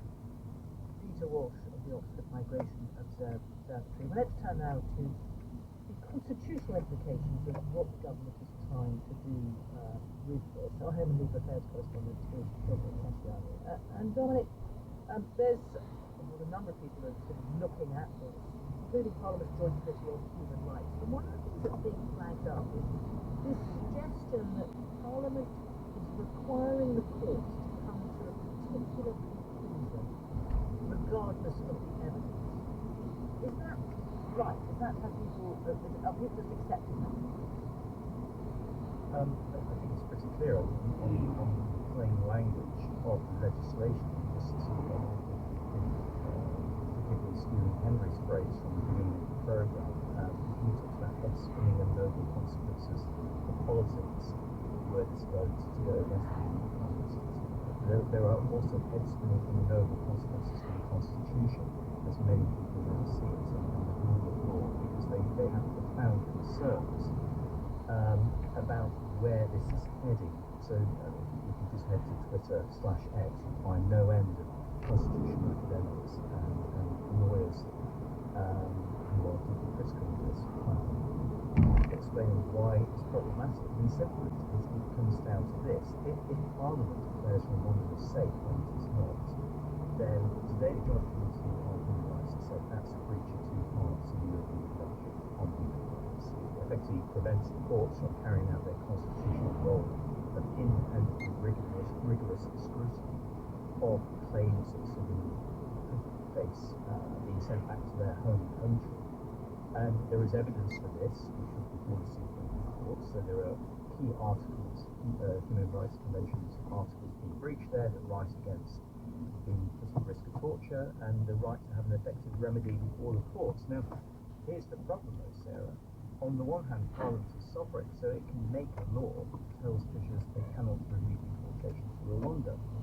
But critics say that's not the whole story, because our constitution nowadays is much more sophisticated than that, and it depends on what's called the separation of powers. So it's the job of the courts, their duty, review how ministers use those powers, use the powers they are given by Parliament. And if you take away that role from the courts, who is it who is reviewing what ministers are doing? And that's why the GCHQ says today it has real concerns, because you have this moment of jeopardy, and nobody really knows how that will be resolved. Where this, if this legislation were to be passed and possibly end up going before the courts, I mean, this is a really, really unusual situation we're in. To work out, it's trying to get their head around how, at what points the law might intervene in the process. But what we've seen before is that Mayor or Tarmac with Microsoft was unable to take off because of a judgment in Strasbourg. If we have that situation again, and I think we are going to be at some point, very well could be, and the Strasbourg court says that imposes an interim injunction on the table, we know as a result of this new law that it is the minister which will have the final say over the case. So what does the minister say? I'm going to use what we have signed up to the European Union, because I'm going to say to the pilot, take off. It's a slightly deeper and more complex ground, because in essence what the bill says is it allows ministers to declare that they're going to ignore a temporary injunction from Strasbourg requiring the plane to stay on the ground.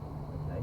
Now the argument behind that is that these temporary injunctions have no real force in law, and they could be theoretically ignored. Now I've got to be honest, there is a real split over that. So I think lawyers who regard themselves to be on the centre left, and real constitutional supporters alongside that of international law would say no, international law must be followed. There is lots of evidence of that, including very important rulings from some of the UK's greatest judges of the 20th century, who says that international law is fundamental part of what ministers should follow.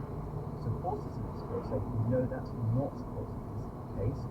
For an international law to be followed, Parliament must have voted on it and basically incorporated it into our domestic law. I know this is getting a bit nerdy now, but that's effectively where things are.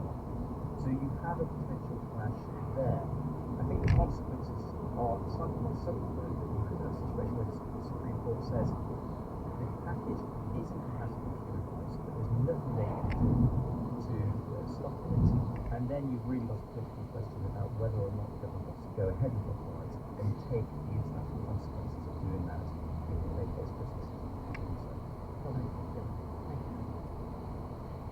David Eddington was a Conservative, he was the acting Deputy Prime Minister to Theresa May. I asked him what he thinks of the bill.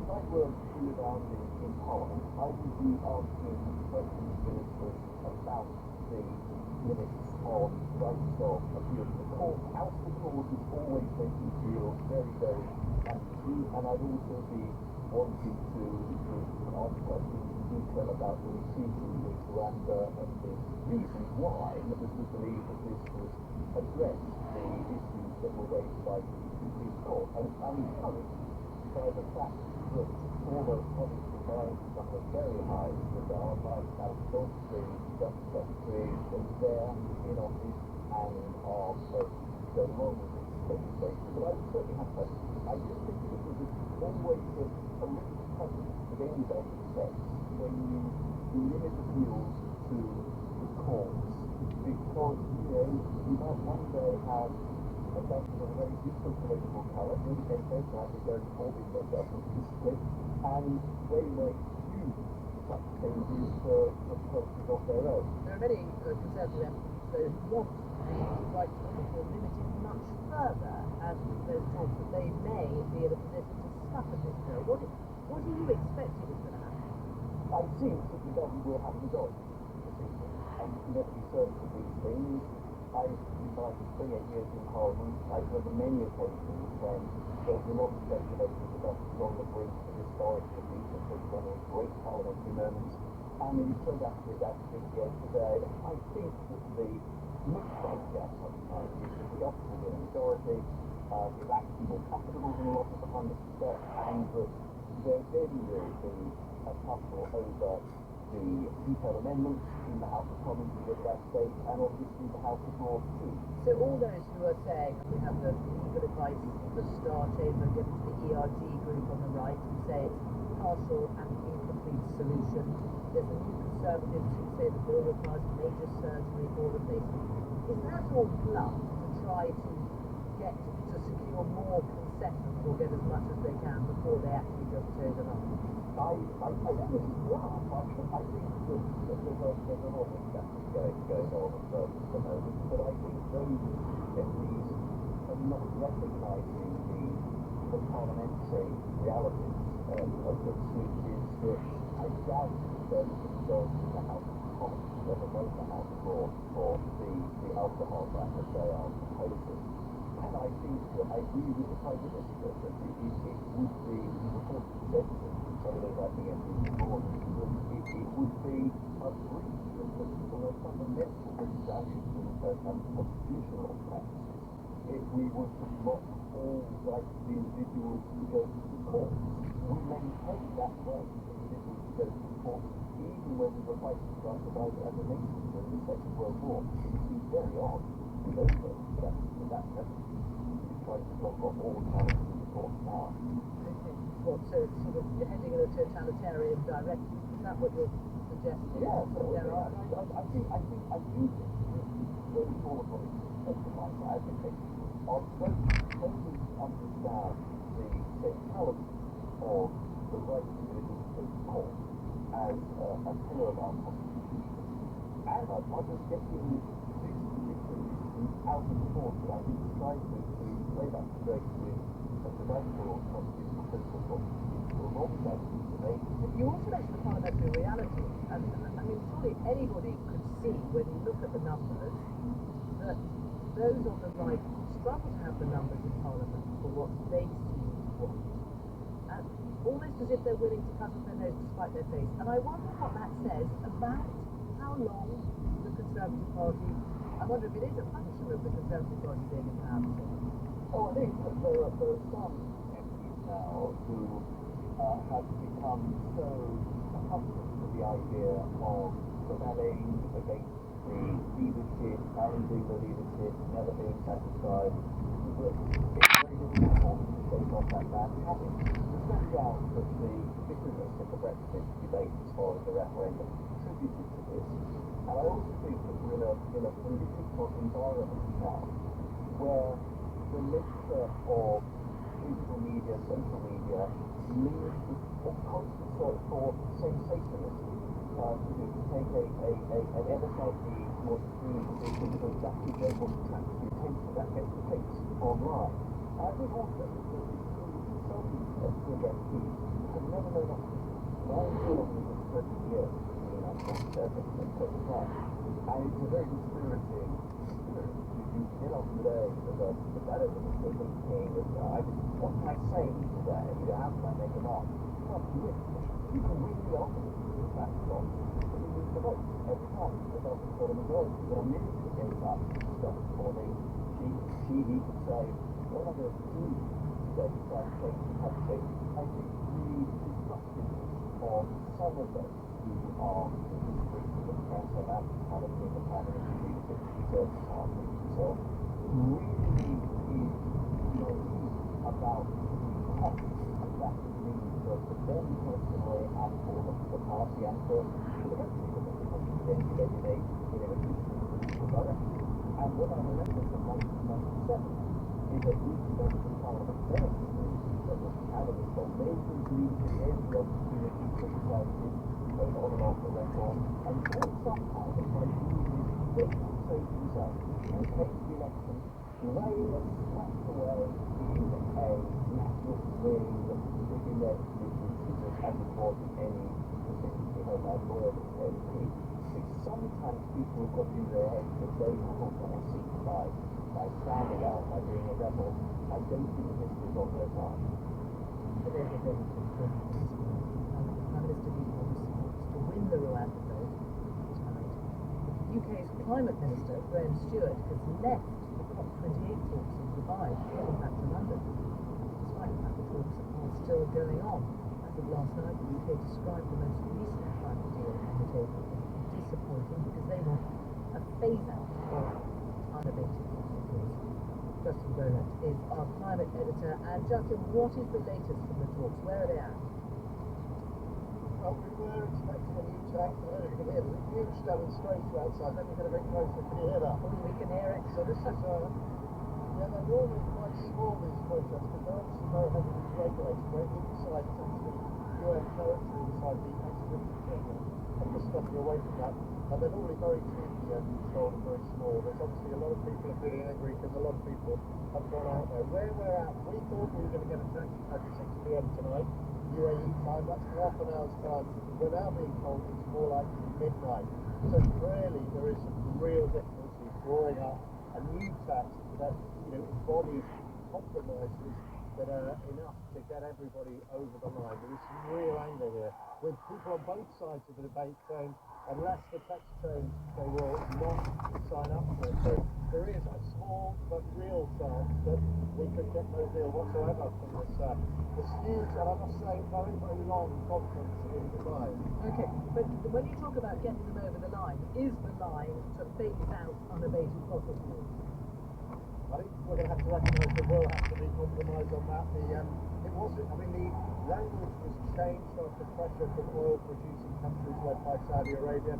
But as you went around the conference, you found there was actually quite a lot of support for developing countries for the position the Saudis have taken, with developing countries saying, listen, we can't afford to phase out fossil fuels unless you are willing to, the developed world, are willing to find more cash to help us with the transition. And it's really powerful when you speak to some of these countries. I spoke to the Ugandan energy minister, and she said, look, our biggest asset is our fossil fuels. If we sign up to phasing them out, we're effectively devaluing our biggest asset. That has huge implications for Uganda, because it means that they're a less credit-worthy country. The interest rate goes up, not just for clean energy projects, but for absolutely everything they want to do. And it also means foregoing a huge pot of money. She says about $48 billion worth. And she says, look, we want to use it to renew our economy and switch to clean energy. But the way that this conference is going will make it very hard for her to do that. So she says, we're voting against. Justin Bowlett, thank you very much. Well, Adair Tanner used to chair the International Rising now runs the kind of think tank in an Israeli yesterday and joined us. Tanner, good afternoon. Good afternoon. Do we just have to accept, given what we're hearing there, that these talks will be a failure? No, I don't think that necessarily is. So first of all, I'd like to say that the phrase out unabated fossil fuels, I don't think is as strong as all that, because unabated is a word that we put in there to say I can go on using fossil fuels in limitless amounts forever, but I'll abate them with carbon capture and storage. The more important thing, we need a complete phase out of unabated, but in itself it doesn't constrain fossil fuel production or consumption. The words when I last saw them did include a commitment to a reduction in the consumption and production of fossil fuels. I think actually that's a slightly better phraseology. The other thing to say is that what the COP has achieved is quite a wide agreement for committing to tripling the level of renewable energy capacity by 20, and electricity capacity by 2030, and to doubling the rate of improvement in energy efficiency. And when we ran through on behalf of the COP28 presidency what that would imply for fossil fuel demand, it implies that you cut coal use 30% by 2030, natural gas use 15% by 2030, and oil by 25%, and then bigger reductions thereafter. So the COP has actually agreed to things which imply a significant rundown of fossil fuels, even if they're not willing to actually use those words. Okay, so significant enough, is it enough with what the sort of amount you're talking about? The way COPs work is what they're trying to do is push forward the understanding of the challenge and the degree of commitment to it. I don't think anybody who's realistic believed that we were out of this COP, we were going to get a dramatic completely phase down the consumption, or even phase out the consumption and production of all fossil fuels, because the Saudis were bound to be, if anything, to vote against that. The Iraqis are clearly against it. The Russians will probably vote against it. And this is a unanimous process. It's immensely difficult. But what we do have is clearly on the table, to a greater extent than before, a recognition that the only way we can possibly deal with climate change is a very significant reduction in the use of fossil fuels. So the Energy Transition Commission, which I chair, we think we've got to get global use of gas down 70% by 2050, coal down 85%, and oil by 90%. And we also think that that is absolutely technologically and economically possible. And in words, does it matter that the time UK Climate Minister Graham Stewart is left before the end? Well, it's unfortunate that we have this hugely important negotiation for what as a deputy who can contribute, but it doesn't look good, but it's not me. Thank you. Now, Donald Tusk, who used to have European Council, has been made Prime Minister of Europe and is proposing cabinet to Parliament today, brings to an end 8 years of populist government, a period which has raised concerns about Poland's adherence to democratic principles. Eastern Europe and Sam Brady reports from Warsaw.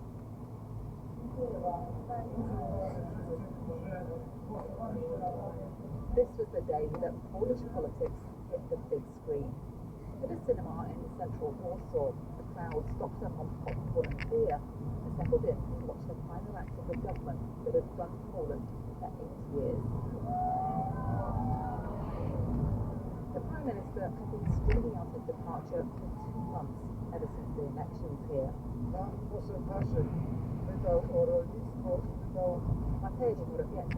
Parliament his party had brought Poland economic strength and sovereignty. But when he stopped talking, he lost the voters' confidence and he lost power. The cinema crowd leapt to their feet in celebration. Soon it was Parliament's turn to get rowdy, with MPs there chanting the name of Donald Tusk. He is the new Prime Minister, and he'll now get his coalition cabinet approved to run Poland. Donald Tusk used to head up the European Council in Brussels, so he's expected to improve relations with Europe and to tackle one of the EU's big concerns, the independence of the courts here. Judge Igor Tuleya tells me he won't relax fully until a new government's in place. He was suspended from work after ruling against the outgoing government in a high-profile case. Then he became the face of a fierce battle over legal reforms here. Efforts, he says, to increase political control over the courts. Judge Tuleya told me he gets hate mail and gets assaulted. So I asked why he goes on with this fight. If there is no rule of law, no free courts, then soon there will be no free culture, free media, free elections, free people. The state media lost their freedom years ago. Donald Tusk calls their channels a factory of hatred and lies. He's planning a radical overhaul. For years, they've shown him as a threat to Poland. Right now, when you think about the national media, you have to think about it as propaganda machine. Harbour worked at state-run radio until the political interference there became too much, even on a music station.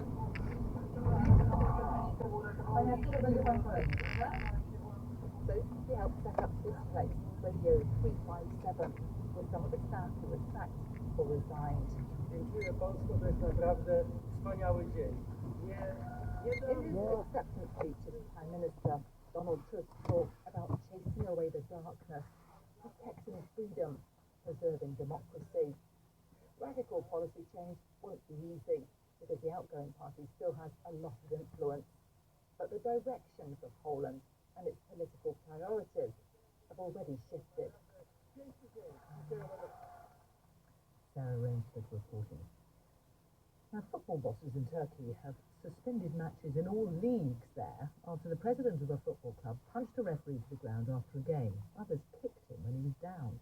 The altercation happened in front of thousands of fans and all caught on video.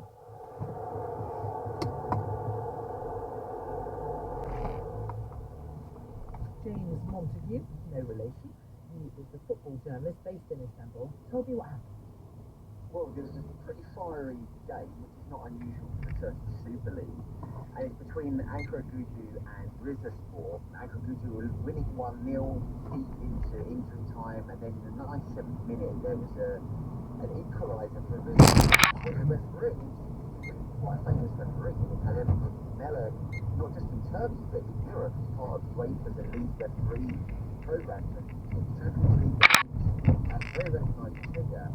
And he blew the full-time whistle, and there was a really quick invasion, but the main problem was from the start of the home team, who basically stormed onto the pitch, and you can see the videos.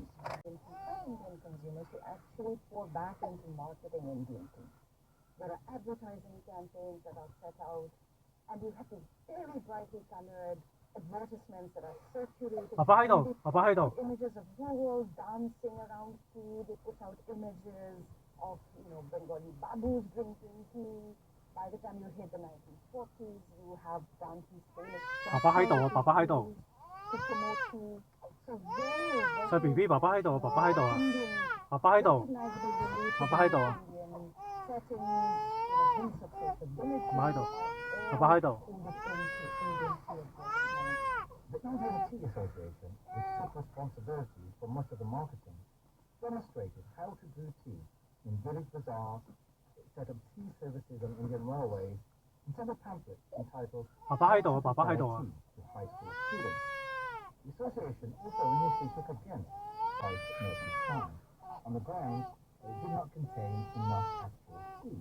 爸爸喺度啊。 Instructed Indians how 嗰 to brew 細 BB。 British drinkers. And in this kind of way, the rise of tea drinkers brought up an emerging Indian national. What is it about tea that the Indians go so crazy for? What is it about it? Why has it become so popular? it's become popular, I think, in large part because it's that climate. Have 爸爸喺度啊，細 BB。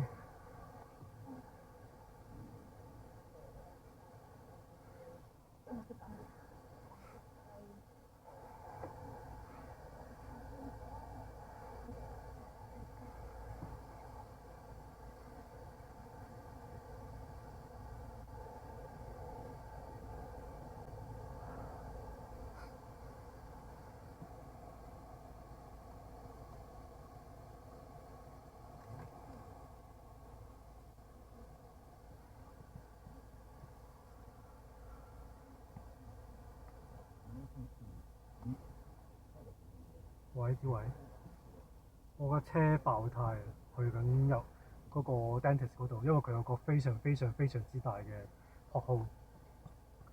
啊！我打電話去話遲到，佢可能要 cancellation fee 啊之類嗰啲嘢，可能要喺嗰度等到4點鐘之後先睇，所以可能要睇下我去到嗰陣時點啦。如果要等到嗰陣時嘅話，你要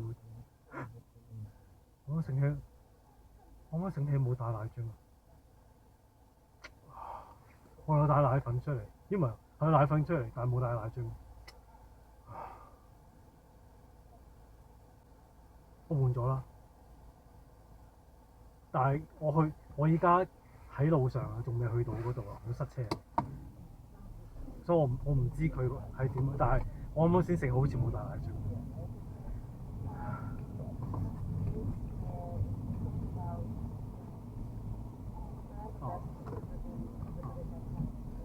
哦。係。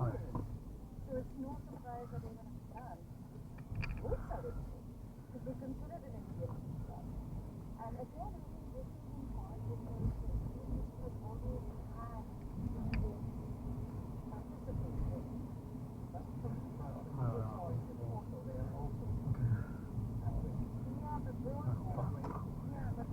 總之你接個哥哥，如果嚟唔到嘅話，即係翻唔出嚟，3點3去到咯。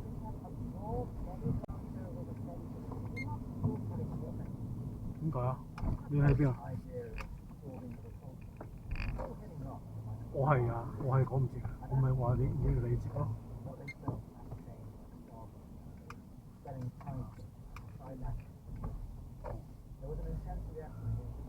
我啱啱而家去到 Asta 準備打車，跟住行過去1點10，50分。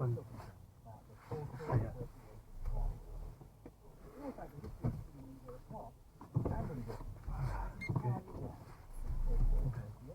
OK，拜拜，拜拜。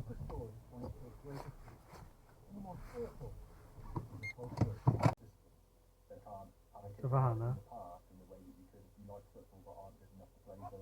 就快行啦！就快行啦！就快行啦！就快行啦！就快行啦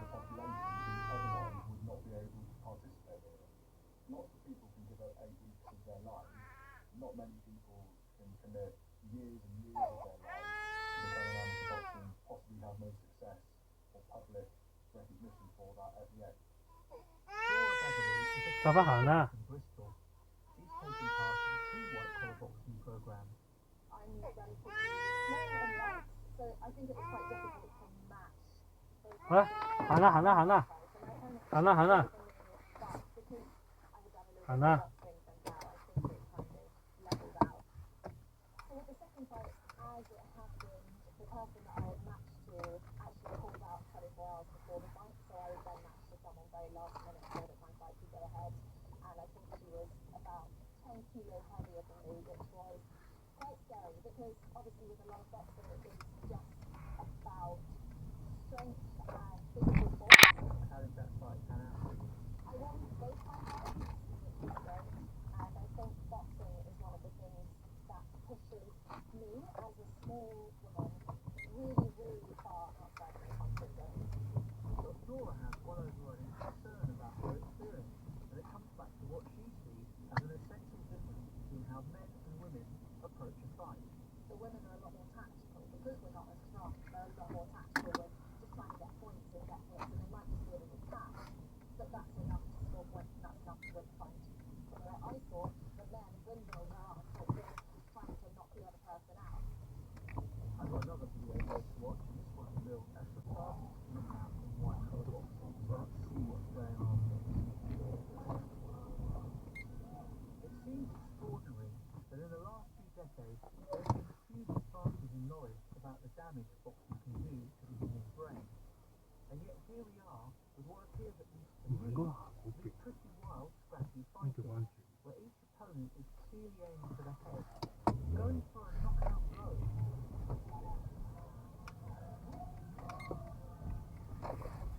Peter Hanna is a consultant neurosurgeon. He led the team that saved the life of pro boxer Michael Watson in 1991 after a fight with his back. For Peter, the human brain is a thing of wonder. It's a remarkable structure in that it's about the size of a college round and it's about as tough as a somewhat overpowered college round. And it has a furious metabolism that requires a liter of blood every minute. So you've got this delicate sponge-like structure in a box and at the top of your body, and it's being hit. And what kind of injuries to the brain can you get in boxing? You've got the acute injuries that can arise, like injuries such as the one that Michael Watson faced. And those are caused by not damage to the brain, but to the blood vessels supplying and supporting the brain. Typically in a boxer, a vein or artery gets torn, and that starts bleeding into the skull. Because the skull is a fixed, closed box, and the brain is then crushed by the expanding blood clot. 係啊，喺度啊，係啊， Personally, starting to feel it. 停車啊嘛，塞車啊嘛，細 B B 塞車啊！ 1 minute with one person, and then 1 minute with another. I saw people coming out with bloody nose and face, and I'm thinking, 塞車啊，細 B B。 this is what I expected. But I didn't like getting hit. I didn't really want to hit somebody in the face. 行啦行啦，行啦睇，行啦。 Francisco sent a text to a representative of white-collar boxing about his concerns. So on the 15th, I said to him, 2017, I said, hi mate, I'm really struggling with the sparring at the moment. I cannot get into it. I've looked at training, but when I come to the sparring, my mum could do better.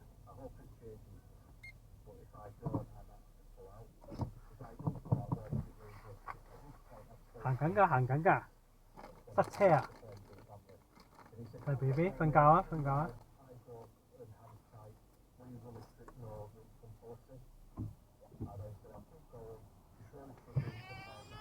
係啊，係啊，係啊！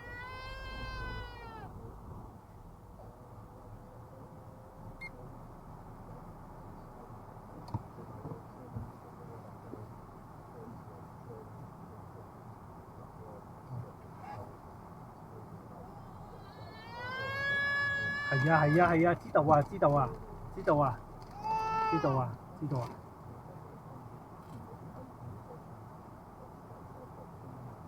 知道啊，細 B B。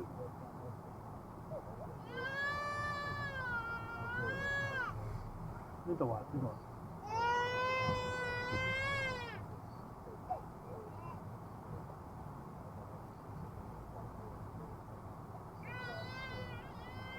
知道啊，知道啊，知道啊。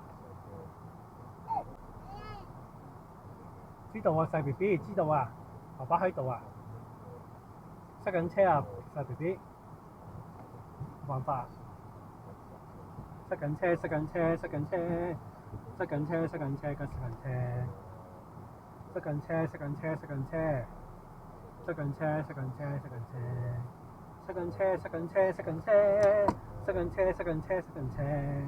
塞緊車，塞緊車，塞緊車。塞緊車，塞緊車，塞緊車。塞緊車，塞緊車，塞緊車。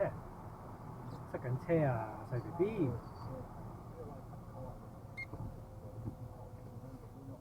塞緊車啊，細 B B，塞緊車啊，細 B B，塞緊車啊，細 B B，塞緊車啊，細 B B，塞緊車啊，細 B B，塞緊車啊，細 B B，塞緊車，塞緊車啊，細 B B，塞緊車啊，細 B B，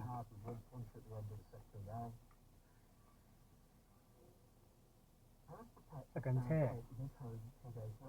塞緊車啊，細 B B。塞緊車啊，細 B B。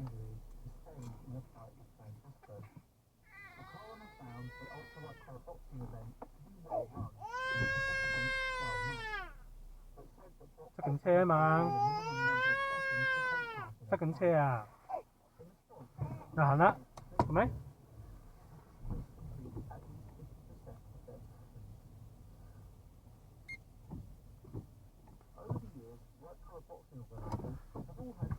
塞緊車啊嘛，細 B B。行唔到啦。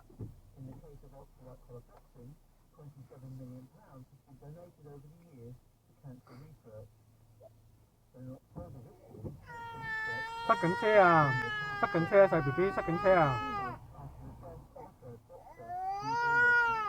塞緊車啊！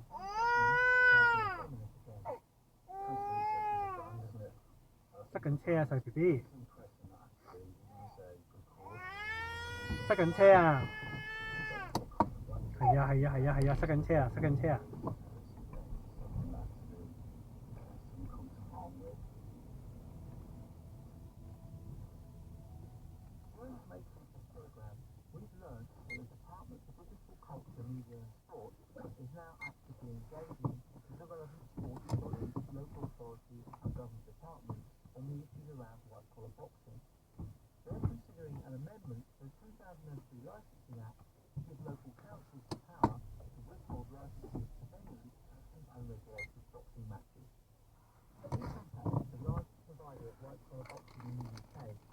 塞緊車啊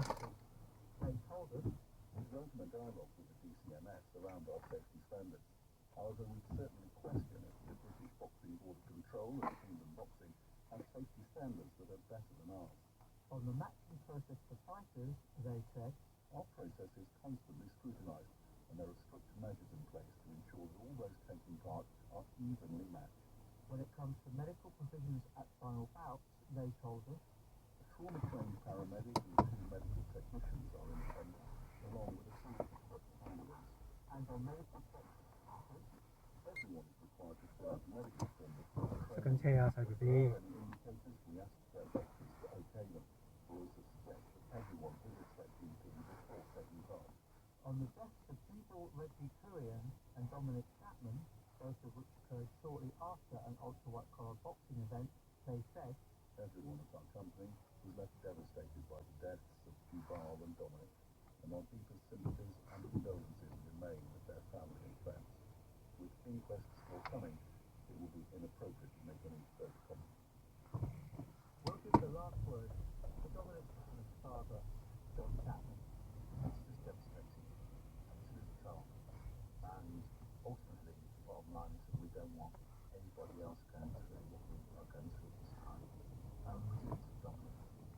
He would want us to make some changes, because that's the sort of boy he was. The Deadly Ring was presented by Richard Buckley and produced by Emily and Peter Finch. It was a Whistledown production for Written. This afternoon, the broadcaster and author Izzy Lawrence. It is a Spitfire flying record-breaking for his aviator. The award-winning series Vigil returns.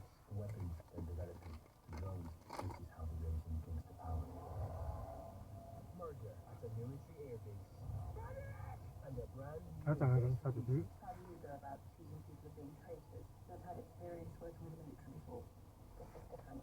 Starring Fran James and Rose Leslie.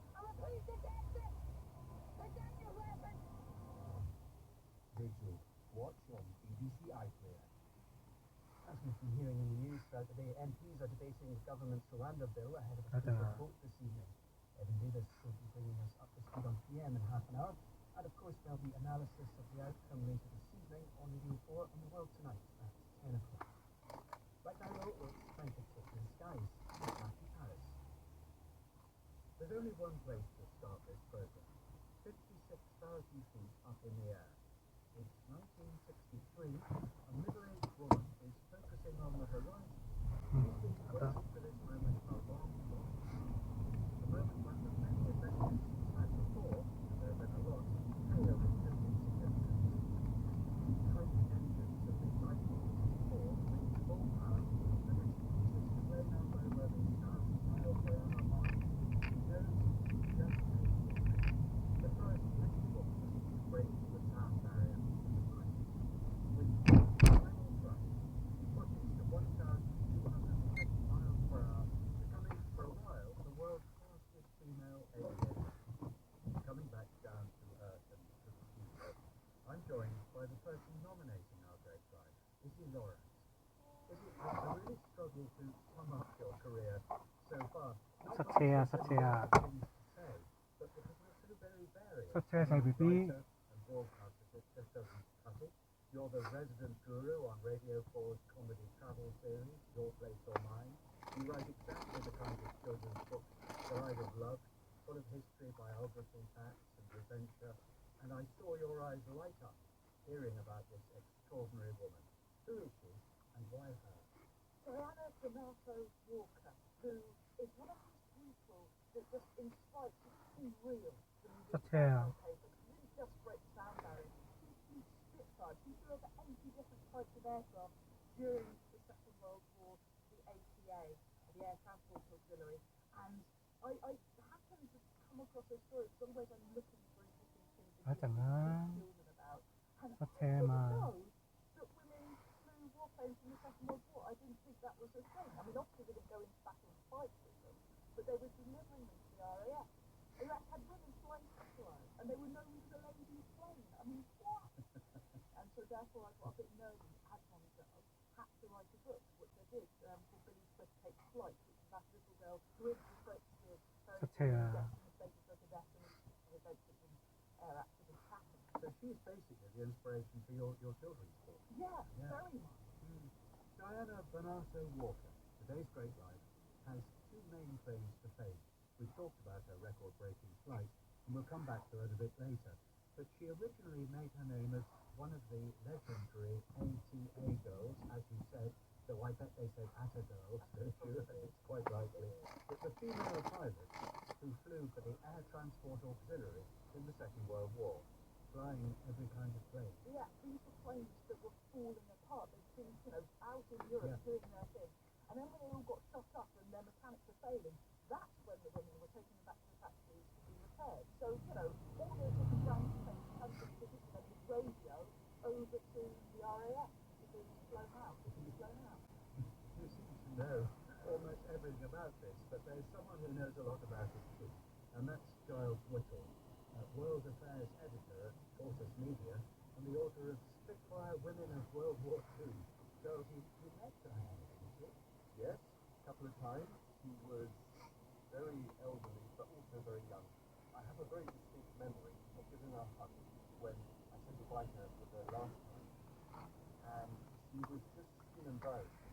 She was like a sparrow, but her face was always alive and truthful and sparkling. She was wonderful. 行得啦，行得啦，行得啦， And lived alone in her 行得啦，細 B B。 house near Gatwick Airport. Have a listen to this. It's good to hear.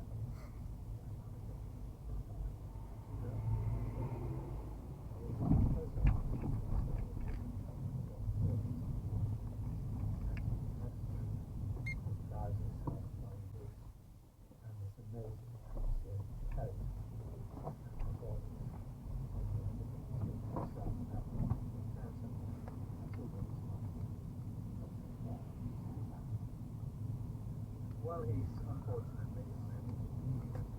A little earlier, after his event, went along to meet. Well, let's let him introduce himself. Well, hello. I'm Barry.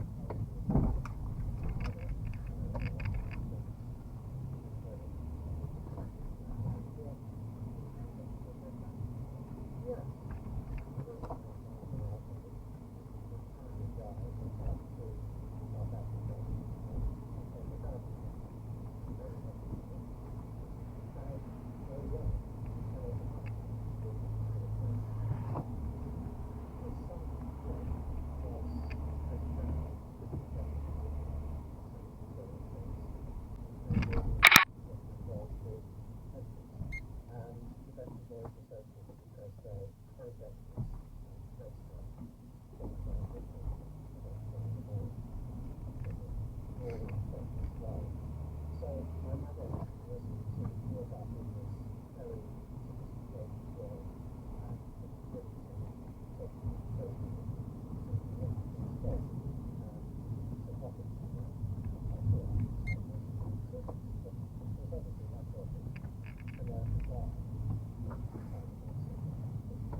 That period when you're driving a car, you have an old plate. She did that in a venue on the ground, and she says that she got used to the idea of going at whatever the lift-off speed was, X miles an hour. Then she sort of stood and felt like she was fast enough to go off the street.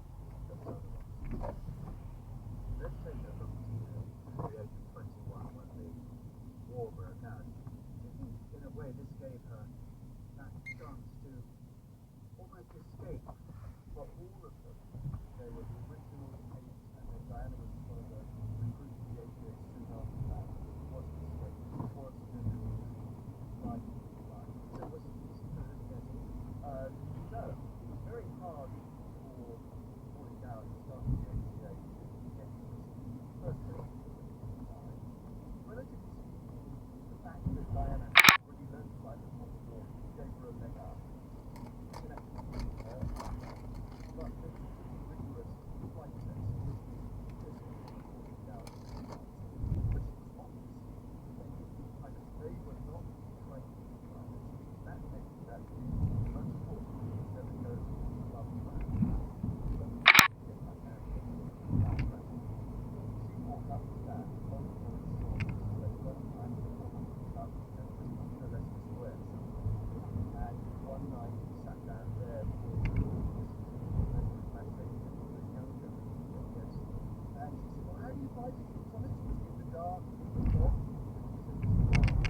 Hello there. All I want for Christmas is a majority of the life around me. The Prime Minister Boris Johnson the London Stock Exchange. I think they should take the emergency planning station as we see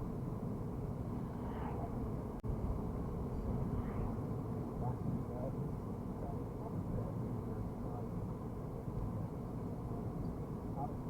we're not too sure what whether the Turkish Kremlin will bring down the bill in a couple of hours, even if what.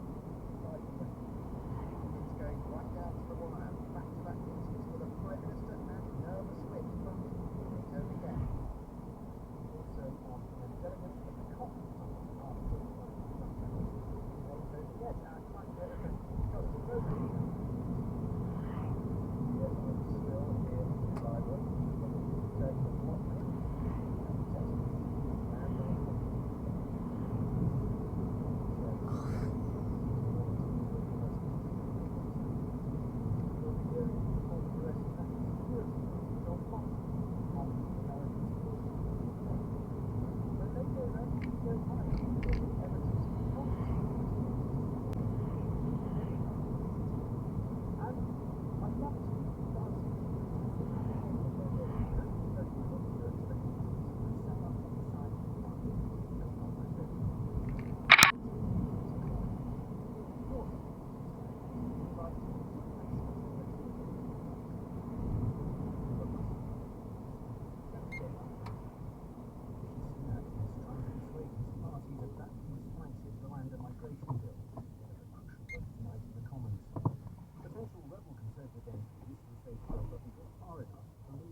Taking what?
there meetings going on? Yeah, so at 5:15, 30 minutes time, the European Research Group is there, meeting and we will be here from them. That makes their meeting, they're indicating it's a no-go, they're going now. Right, well, here from them. Right, yeah, I'm not good. What's going on? Well, Michael, the British Bristol Bars, but there's a night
that's one of the reasons why it's so possible for our minister to come home. He hasn't got a role to play. We have removed ourselves from being at the centre of all this, which is a very great tragedy for Britain, because we were the leader at Glasgow, we led the world, and we've now given that up. Right, and that's a focus obviously on the UK. We'll look at what Europe. The broad given, I suppose, is between richer countries who say let's do more, and poorer countries who say, hang on a minute, you had your party before you turned the law, now you're telling us give us more. Right, which side do you want? I mean, Americans, good guys or bad guys in this? Are the oil states really to blame for what is a breakdown in saving up fossil fuels? Who do you think are the good guys and bad guys? Well, first of all, we do have to pay for the transition, because the rich countries are rich because of the pollution we have caused. And that pollution is causing terrible climate damage to the poorest countries. The poorest countries are the ones that suffer most. I mean, we have been going through flooding and all the rest of it. We've begun to realise that climate change is here and now. But they have been suffering to a much greater extent. So we do have to pay for that transition, not least because it's the only way that we can save ourselves. So we have to do that, and this COP began very much better with the local damage we had started down that route. But there's a great deal more to do, and we just have to understand that this is a global problem. Our people depend on the development where they are, where they live, without creating yet more emissions, which will not only their profit, but ours. What's going on? Right. We need to start thinking about that's just the bigger thing that shows how the world is going to green up. To stop bad extreme climate event, weather events. But I think we have to do both. We must not give up on 1.5 degrees as the maximum that we can allow. We have to fight for that, and I believe that each year we will do it better, but the urgency is not yet there, and I'm sorry that we have a government that hasn't understood that urgency. But at the same time, we have to realise that there's already insignificant change which will mean much higher tides. It will mean that the water will get into the fields in a way we've never seen it before, and we've just got to make that an adaptation very much quicker. And that's another thing which we really haven't got an urgency about. And I say that comes from the first time. Flooding was never seen before, and many families are not going to be able to get into their homes for another year. So I know what's happening with work elsewhere, but what's happening in Britain, we've got to get our adaptation underway very rapidly. So far, we haven't had that urgency from government, and we haven't heard it from the opposition either. I'm afraid this is a mission we have to watch with great very close. Well, we might thank you for that, and wait to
tech, taking away staff expenses for handles, greater protection and collection, and having senior staff carry out audits. So the suggestion more than a third of the month's recommendations are already underway.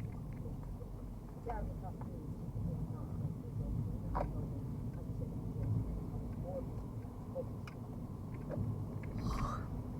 the victim of an inside job.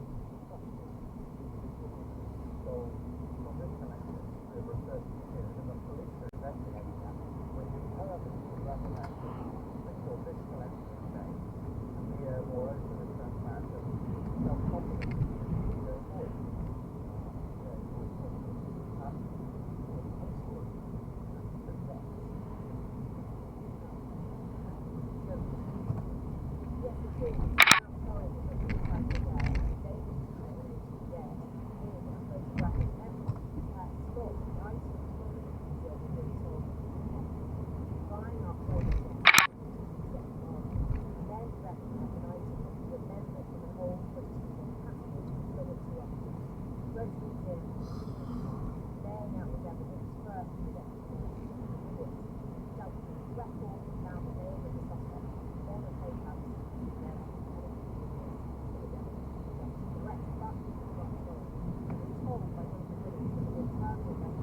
Hello。禮拜三聽日係哥哥冇運動。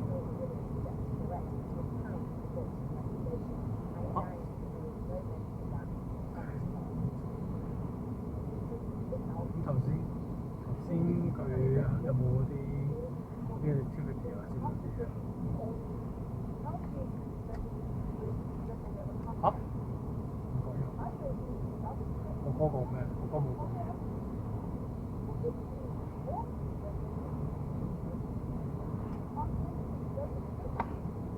OK， 咁樣。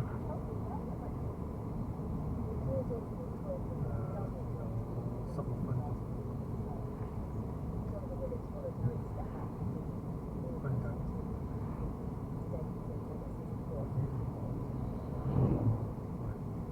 3隻。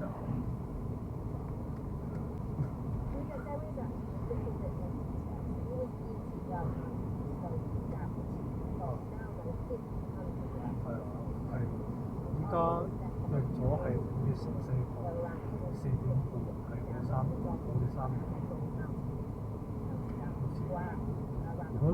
如果你都有嘅話，要唔要5月14號4點半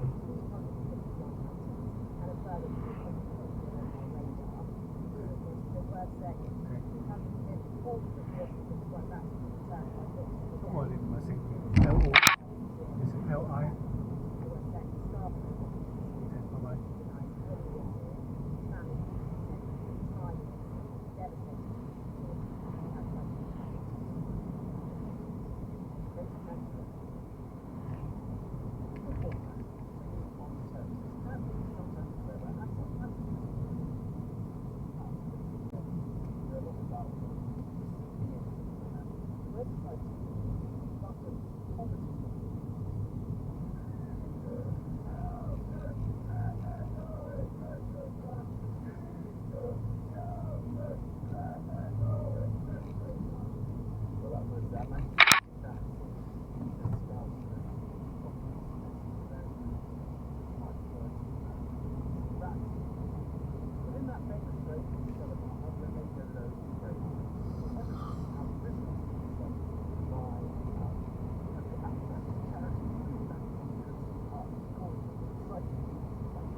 blaming the blockers. This works together here. Biden has supplemental money for the southern border in his request. So having put it on the table, you shouldn't be surprised that 3 years of dissatisfaction is now played into it. But he has said he won't negotiate with Republicans, which drives a lot of Democrats crazy. And there are others who negotiate.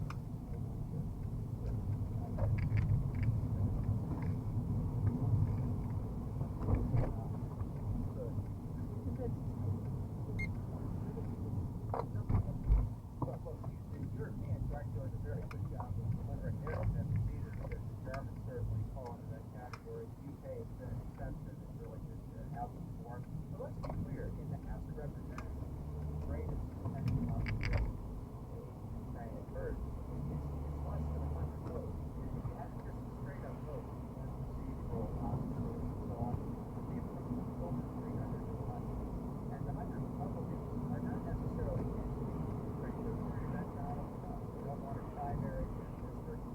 So one way to have insurance policy against the Trump bland opponent is to say, I vote against getting Ukraine. But they know the aid is going to go through. So it's kind of a free vote. But the Senate, maybe there are 3 Republicans out of 49 who oppose the aid. So it will happen. This is about public frustration that over 3 years with Biden is over the southern border again. So I raised things all of the rising irregular wages in the country have so I understand. I just wonder whether you have a theory as to why Donald Trump what is it that makes him not because for Donald Trump, it's not a matter of philosophy or policy, it's a matter of what benefits Donald Trump. And to this day, he believes, as I heard him say in my presence when I was National Security Advisor, he thinks Ukraine is a source of opposition to him. Don't forget, Hillary Clinton's missing server somewhere in Ukraine. He believes this, and he believes in 2016 that they worked against his election. The only thing he said in this current campaign is that he would get Putin and Zelensky into a room and he'd solve the problem in 24 hours. This is typical Donald Trump bluster. If I were Vladimir Putin, I'd welcome the Trump presidency because I think Putin believes, and I've watched the two of them together, I think Putin believes he can wrap Trump around his little finger, and I don't think he's far wrong. Congress finally agrees with the president and lays September 24 is agreed. Are we back down in the time? Well, we will be if the Biden administration